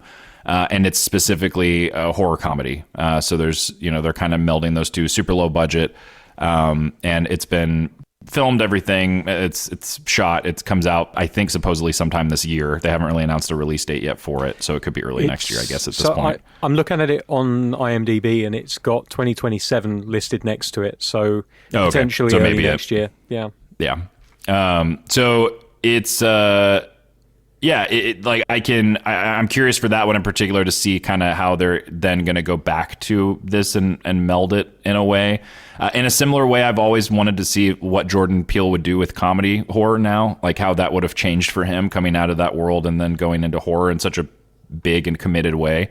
But yeah, I don't know. I didn't have any like really huge hot takes on any of these. I think I had fun with them in a similar way, maybe not quite as much because these other ones hit me a lot harder in some ways, but I think a lot about like David F. Sandberg too, and doing a YouTube channel that's like really dialed into and wanting to make shorts. And in Sandberg's case, I think it was more of a technical sort of challenge a lot of times where it was like, how do I do a jump scare or a really effective scare in this thing that's a minute and a half long or whatever else.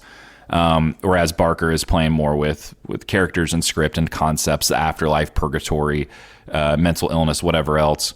But there is that same sort of spirit, I think, there of like, wanting to make this short stuff for really no money, and then kind of exploring that and using it as both a calling card and then also as like a sort of, I don't know, like R&D kind of branch of your filmmaking where you don't have to jump through all of the hoops that you would have to jump through in a studio system or with budgets or whatever else, or at least as many hoops. Yeah. And you can kind of just do your thing and put it out there. So there's definitely something, DIY indie about that appeals to me that I really like.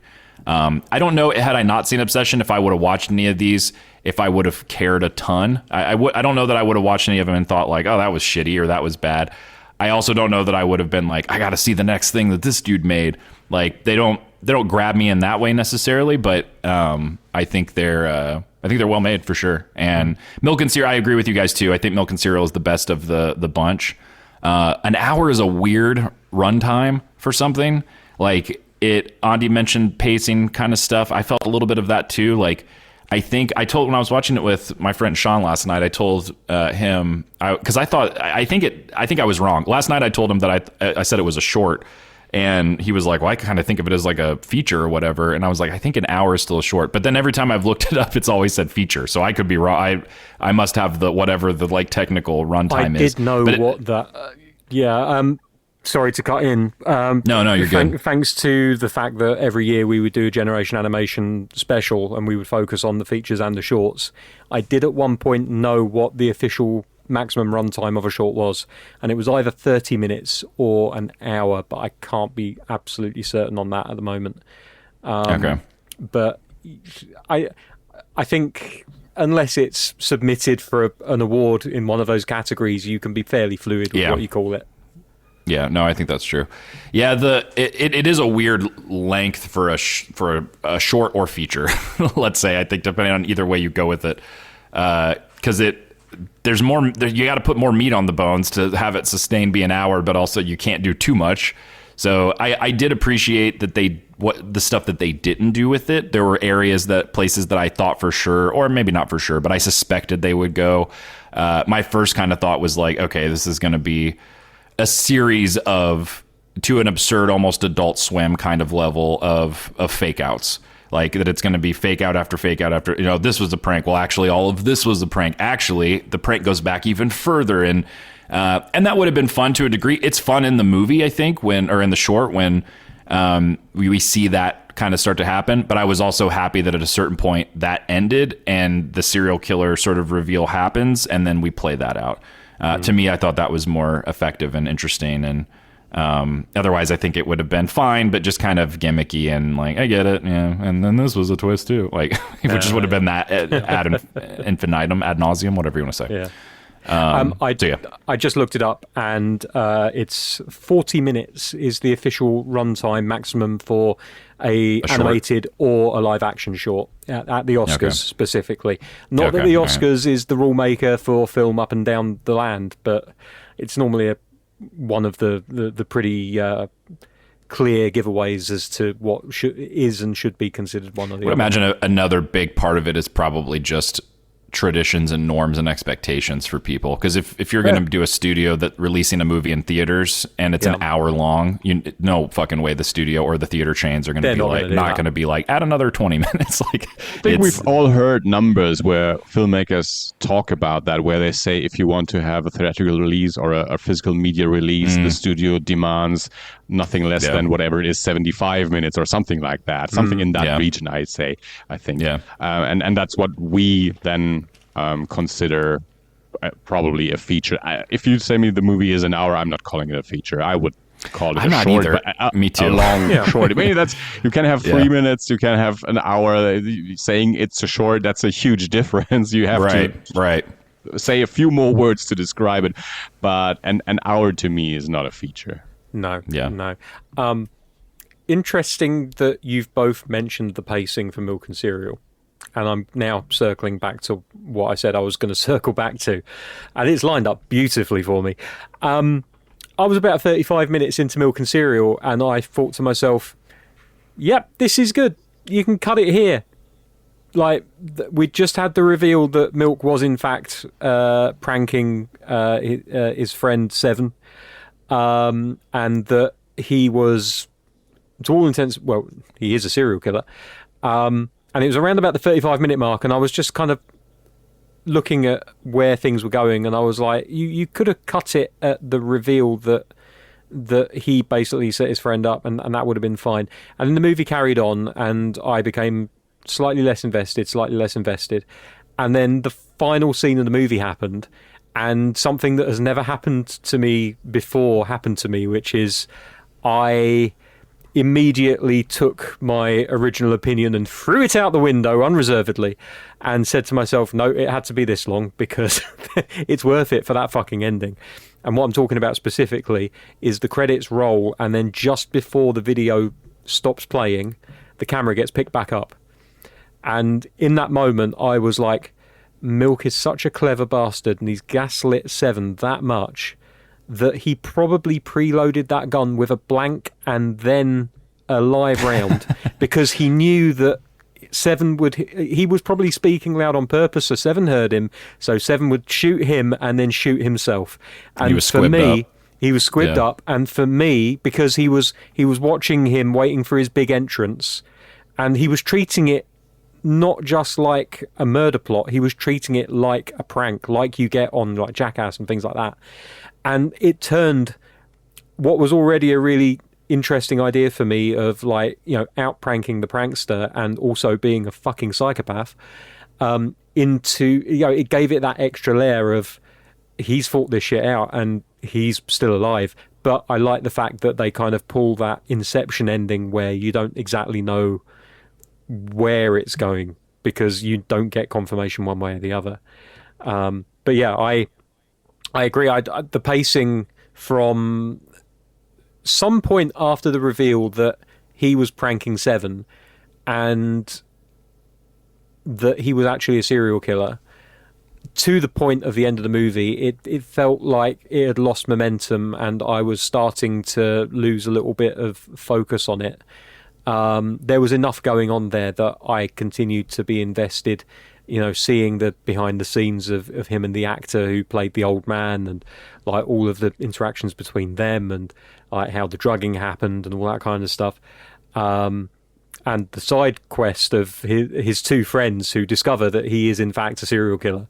And like they discover his lair and Lana and all of that stuff. It did enough to keep me watching. And then like the ending for me landed to the point that retroactively I was like, no, all of that stuff was well worth it. One thing that you didn't mention that in this little summation, and I think the bit that pulled me out of it the most was the bit with the son. When the son shows up and asks, "Where is my dad?" Greg or Gary, whatever his name was. For one, that son probably being the least skilled actor. Yeah, he's one of the people that pulled me out. Yeah. And that whole bit just, to me, dragged the story out too much. It's clumsy. Yeah.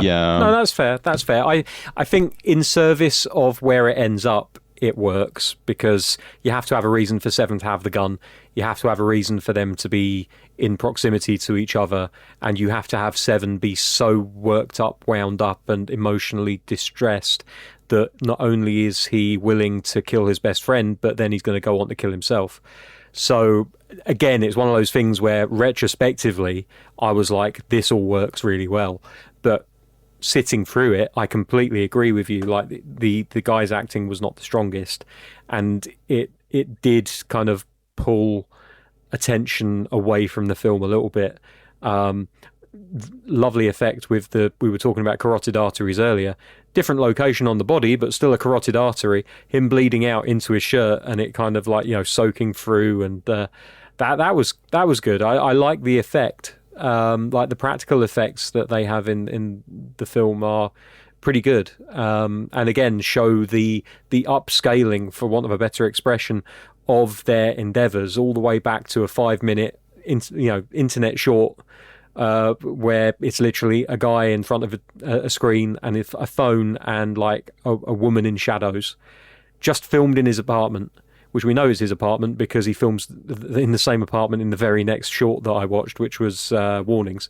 So it's either his or a friend's. All the posters of his own shorts are on the wall. I noticed that too. I didn't notice that. Oh shit.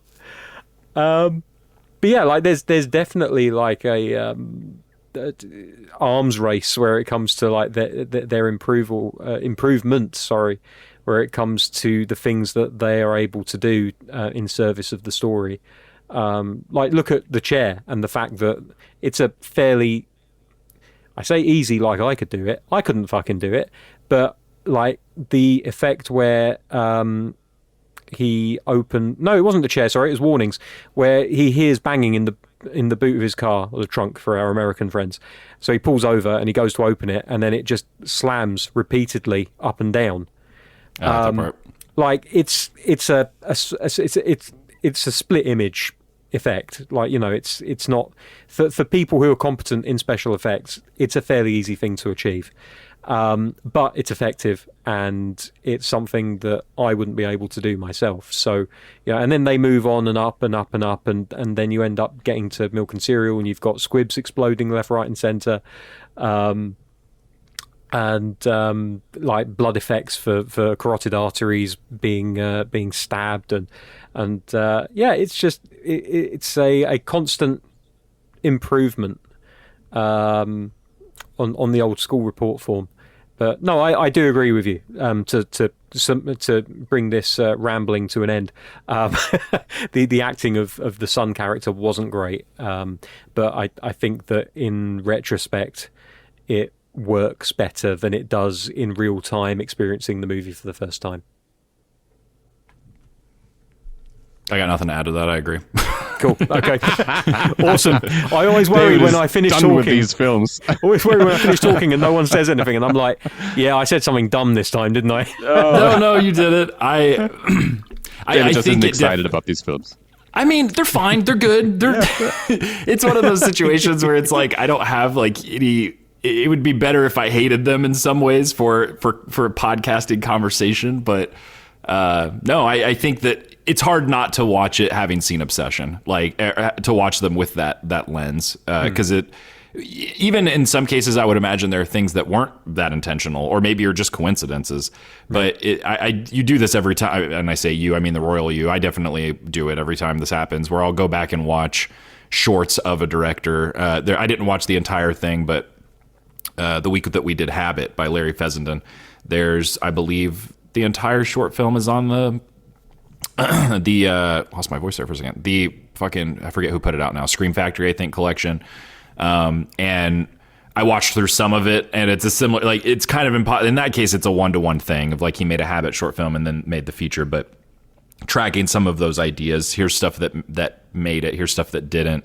There are definitely like moments with the lighting and the makeup and stuff that I felt like they kind of kept going with, especially with some of the ways that the supernatural stuff plays out. I'm also trying not to spoil too much with Obsession because Dave hasn't seen it yet. But it's cool. I know the cliff notes of it. Okay, yeah. I mean, the basic gist at least. There's one thing in particular that I wondered if they went back, and I'd have to go back and look, because I watched Milk and Cereal last night, and I watched Warnings last night, and then The Chair and Heavy Eyes I watched on like Tuesday of this week. So those aren't as fresh in my mind, and those were definitely, I think, at least The Chair was supernatural as fuck. Mm-hmm. But there's a thing that, and I see it a lot now on Instagram and TikTok reels of makeup artists doing a similar thing. There's some shots in Obsession where she's standing in darkness, and it's very reminiscent of how he did supernatural stuff in The Chair. At least that's my memory of it. In terms of like the blocking and the lighting and the editing and things kind of changing within conversations, whether it's people's reactions or tones or where they're literally standing or whatever else.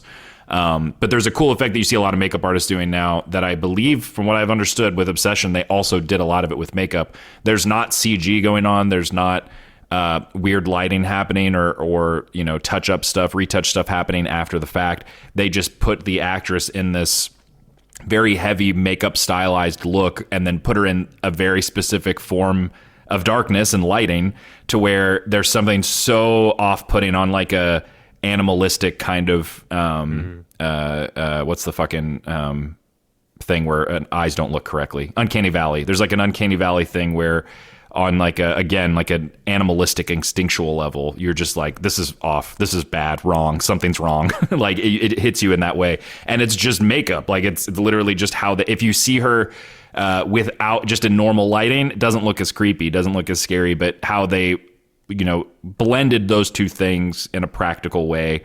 There was some of that sort of energy I felt like I was able to kind of really look back and see, or at least the seeds of it being planted. And then whether it was a natural evolution creatively or just a budget and resource management type of thing where they have access to more stuff as the productions grow, I'm not sure. But yeah, I felt like that spirit was there for sure. I like Curry Barker. I liked these shorts. I really don't have anything bad to say about them necessarily, other than just, I think, as we've already discussed, some of them work better than others. I think a big part of that is just he's learning it. I mean, he's going through and seeing what works for him, what sticks, what resonates with people, and then finding that voice. And I'm sure it will continue to grow. Usually we map this stuff from debut features on, and in most, if not all cases, I think there's stuff before that we don't always get to see. It usually ends up being on special features or whatever. Well, but in these cases, Kane Parsons, him, fucking Sandberg,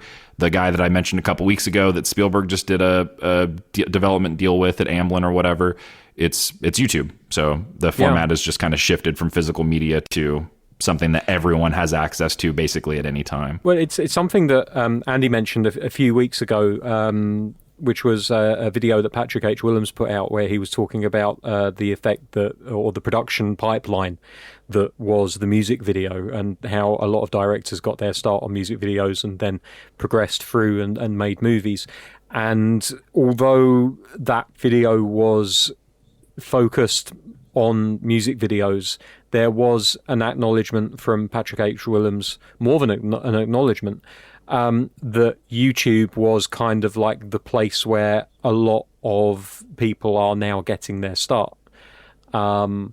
Because if you've got a camera and a YouTube account, you can put something together, I guess, like it's egalitarian to an extent, because the algorithm is always going to decide if people see your stuff or not.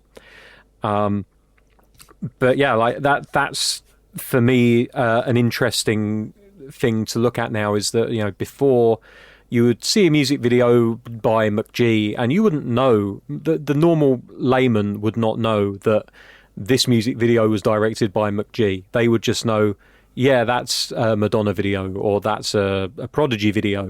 It's you never really think about the director behind those music videos.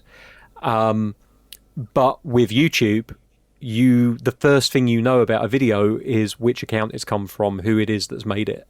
So even though music videos and YouTube videos are both in the public and you can access them and this information is readily available, there's something a little bit more exposing almost about doing it through the YouTube route, because it's all there, plain to see on your account. And, anyone that knows this video knows who made it because it's on their account. You're not hidden behind the fact that there's a musical artist that takes all of the glitz and glamour and all of the photos. I wonder if that's maybe. I mean, that's just kind of popped into my head. So I've got no empirical proof or evidence to back it up. I'm literally just spitballing. But I think that is possibly something extra that people like Curry Barker are having to deal with, that they've got almost this extra level of criticism, not in terms of having a go at somebody, but criticism from the point of critics, like let's see how they developed, how they improved as they got better. I don't know, there might be something to that, or it might just be the ramblings of a madman. The listeners will decide, I'm sure. Willems talks about YouTube as well, because people, especially after his music video essay came out, people then pointed towards filmmakers that came from YouTube, especially this year. But then he points out it is different from the point that he wanted to make in the music video to Hollywood pipeline. There is no YouTube industry for making movies like there was for music videos. That's one true, is getting hired to make YouTube movies, and then there can be a pipeline from the YouTube industry to the movie industry. It's still people independently making their videos, their films. They now have a easier distribution than it used to be in the past, where you had to shoot on film and you maybe had your movie at festivals and maybe someone could discover it. Of course, it's easier to put it on the internet and then it is there for everyone to see at any point in time. But still, sure, it is an outlet for people who are interested and have the the will and skill to make movies and to put them out and progress with more videos, and then maybe someone will come along and give them money to make a feature. But yeah, there's no pipeline because there is no industry to be no, and that's pipelined from. That's a great point that I should have mentioned when I was talking about it, was the fact that the record companies themselves were kind of partially funding. If I'm remembering the video correctly, was it? Oh, which music? There was a specific music label that was literally putting funding into making movies and taking the people that they had given music videos to. And I mean, the Propaganda Films was not a music company, but was a company that made music videos where David Fincher was involved, and Spike Jonze and many of those people. That might be it. Yeah. That plays a big role in that video essay. So yeah, there was a whole industry but still the music industry was still paying those people to make the music videos.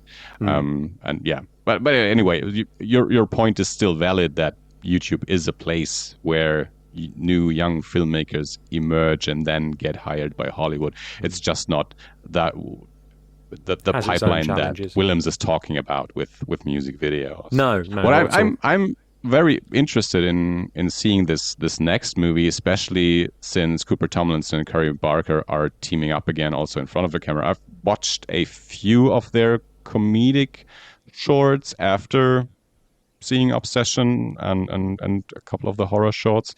I thought they were pretty funny, and they have this almost like Dean Martin, Jerry Lewis thing going, where Cooper Tomlinson is the straight man to Curry Barker's more goofy acting and being the more goofy comedian in the shorts, at least the ones that I've seen.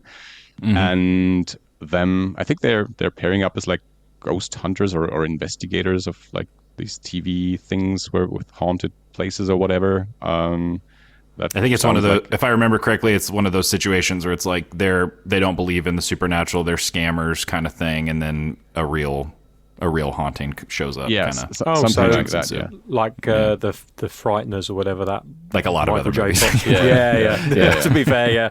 I just have my narrow frame of reference that I'm going to force in there. I think this is a premise that could work with these two, and their dynamic from having worked on so many comedy shorts together, and then of course the horror shorts. I'm very curious how this will play with a market that is now waiting for the next movie from the guy that made Obsession.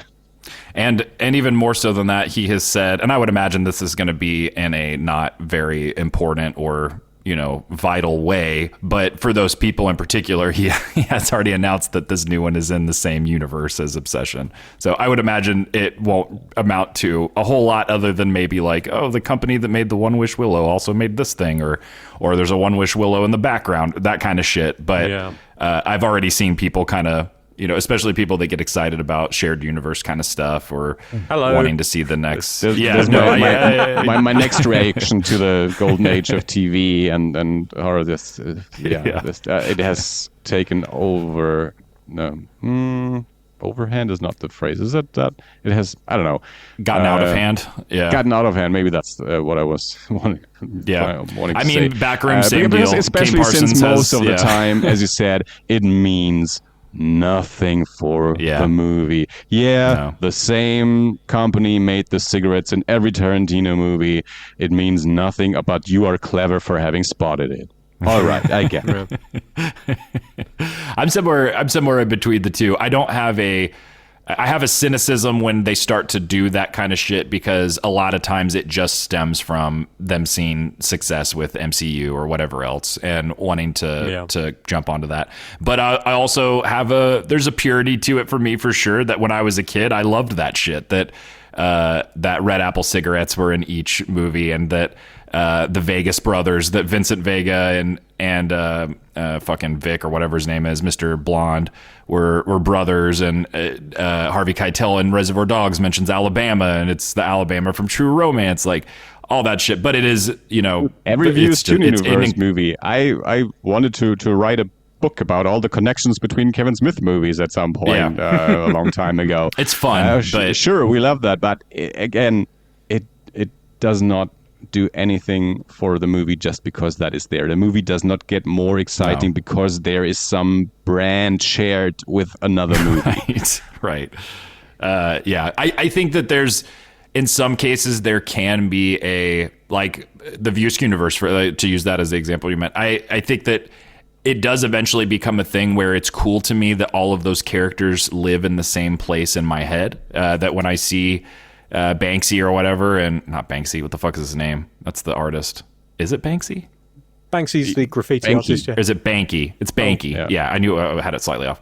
That at the mall or whatever else, that when he shows up in Jay and Silent Bob Strike Back, that it's this, like, they all this wacky shit can happen. But again, to your point, absolutely, like, you don't have to watch all of them for it to make sense. And I think with this, it's probably going to be the same thing, but people are all about it. So anyway, Austin and I talked about this some after we watched Obsession, because Austin had said right away, he's like, I don't want him to do another Obsession movie. I don't give a fuck about other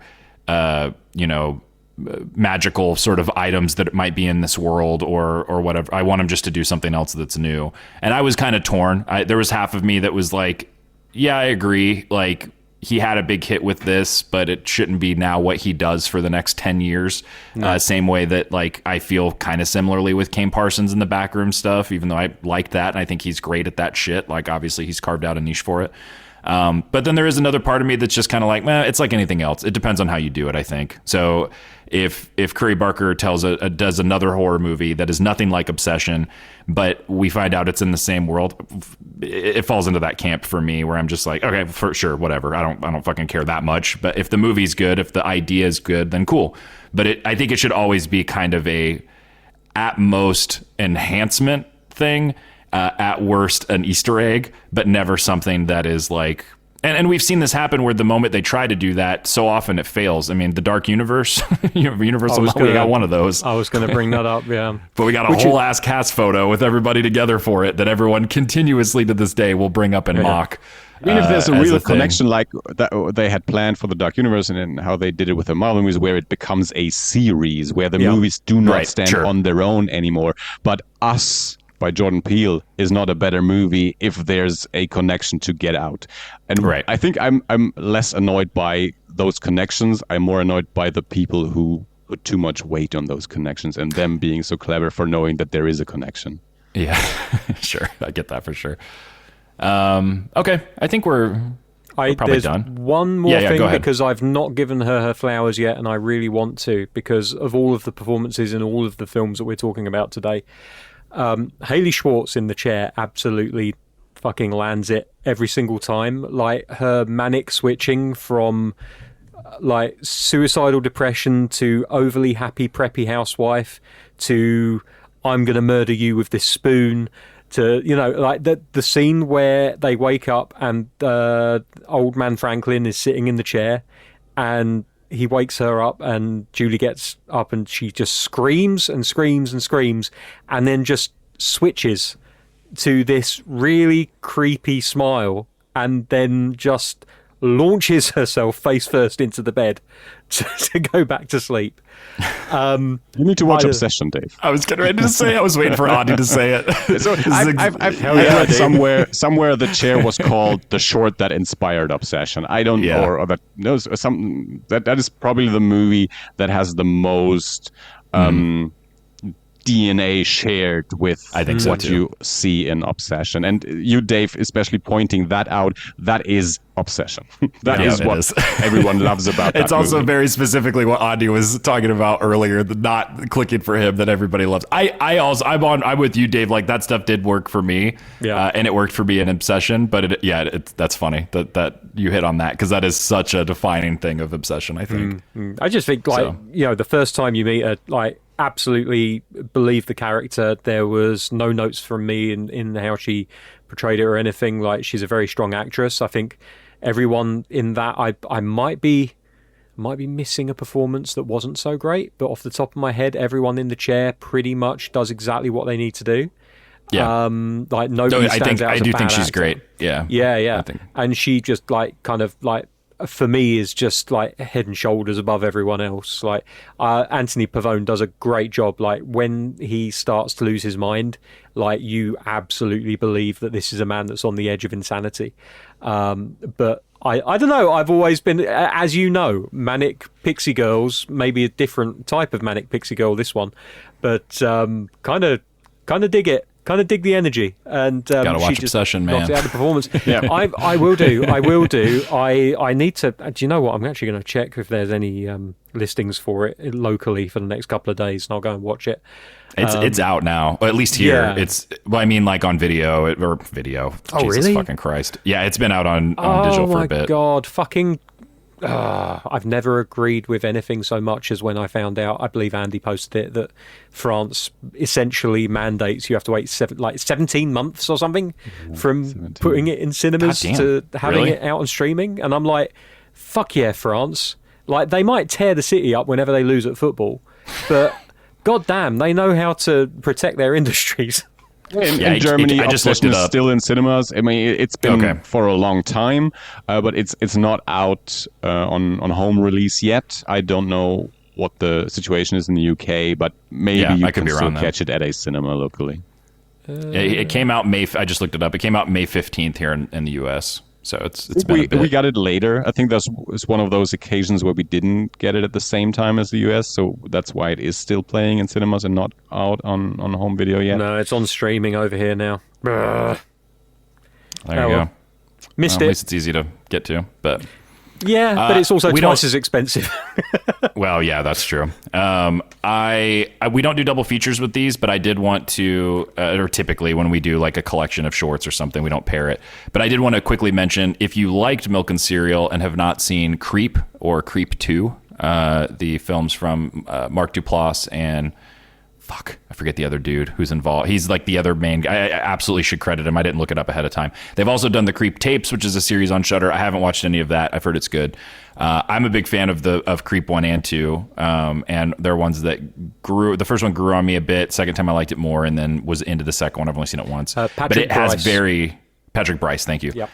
It has pretty similar shared DNA in some ways. I think if you're somebody who, and it's also not typically my go-to in terms of horror tropes or serial killer things, especially when you get into a reveal that like that's the whole thing. The horror aspect is that this person's a serial killer. They can be great, but it's not one I am typically always drawn to. I really liked how they did it in Creep and in Creep 2. And again, there's a very similar, I'm not saying that they were even inspired by each other at all, but just it reminded me of the same kind of vibe where it's found footage. You're absolutely dealing with like character driven stuff and people talking to the camera and having little plans outside of it. And there's a serial killer involved and all that kind of stuff. So wanted to recommend those if you dug that movie or if you dug that short. I still have not seen those movies. Yeah, they're cool. I like them. I think Austin watched the first one and wasn't into it. I think that they can be a little divisive just in terms of what you're looking for because they're not mumblecore movies, but Duplass obviously I think will probably always carry that a little bit with him. And especially if people don't like the thing that he's involved with, it's usually not because it's too action packed. It's usually because it's a lot of people talking. But if that works for you, I think great. Blue Jay is one of the most underrated movies I think of our modern era in terms of, drama comedy. It's him and Sarah Paulson basically hanging out and talking the entire movie. And it's fantastic. But if that's not your cup of tea, then it's going to be the most boring shit ever. And Creep kind of falls into that. It's not a slasher. It's not a gore heavy movie throughout. But if you can Hour click 17. into that speed, what's that? Hour 17? Yeah, an hour There you 20 go. for the second one. Yep. And the second one does some cool shit that I found very interesting. They went in a different direction with it. I thought really worked. So yeah, maybe we can do those on the show someday too. But okay. Any other big thoughts on the mind of Curry Barker? We reviewed his whole mind this week.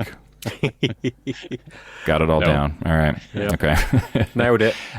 Again, listeners, these are all on YouTube for free, along with a lot of other. I didn't even try to watch more stuff this week. I did subscribe to their channel. I was tempted. Yeah, I'll definitely watch more, and the comedic stuff too. I've probably seen at this point 5 random sketches over the years. I saw one last night when I was scrolling through with Sean. And they've always been pretty effective and funny too. It's very different. Obviously, you're seeing the same faces and everything else, but all of that is I believe, on the YouTube channel as well. There was a lot of stuff scrolling through and curated playlists and all that stuff. So, check all those out if you haven't already. If you're interested in any of this, and if you do, feel free to email us, eerieinternational@gmail.com. Let us know what you thought. And again, our main sort of hub for social media interactions, announcements, all that jazz is going to be Instagram. And we also are on YouTube. I should have mentioned that. I need to start saying that at the top of the show. Speaking of YouTube, Dave posts the episodes there as well. We actually, while we were recording this episode, in fact, got an email that said, "Hey, I've been watching your YouTube videos. They keep getting better and better. Keep it up." So it was absolutely spam, and I deleted it. But it did remind me that we have a YouTube channel. Yeah. For listeners, for context, we don't have visuals. We don't film. It's only audio on YouTube. We have visuals, but we don't film ourselves. Video. Yeah, I mean, Andy, I actually spent quite a long time getting that shit edited together. So we do have visuals, just Just very not of us. interesting ones. Yeah, just not a something- video podcast. Basically, just something to stop the screen from burning in, Yeah, Just a protecting all your screensaver. screens out there. Yeah, It's a screen- It's a screensaver, yeah. It's actually it's somebody's head from the guest just bouncing around like the Windows screensaver, just bouncing. Actually, I should do that. Holy shit, I should absolutely do that. It'll take That'd be ages, but great. it's worth it. Just having David from the guest rolling those grenades and the grenades jumping up and down. with that face, that shrug. Oh, that sexy, sexy shrug. All right, listeners, let us know about all the above. Check us out again over on Instagram. We'll announce whatever it is we're doing next week over there. But in the meantime, stay safe out there. Keep watching horror movies, and we'll see you next week. Bye. Bye-bye.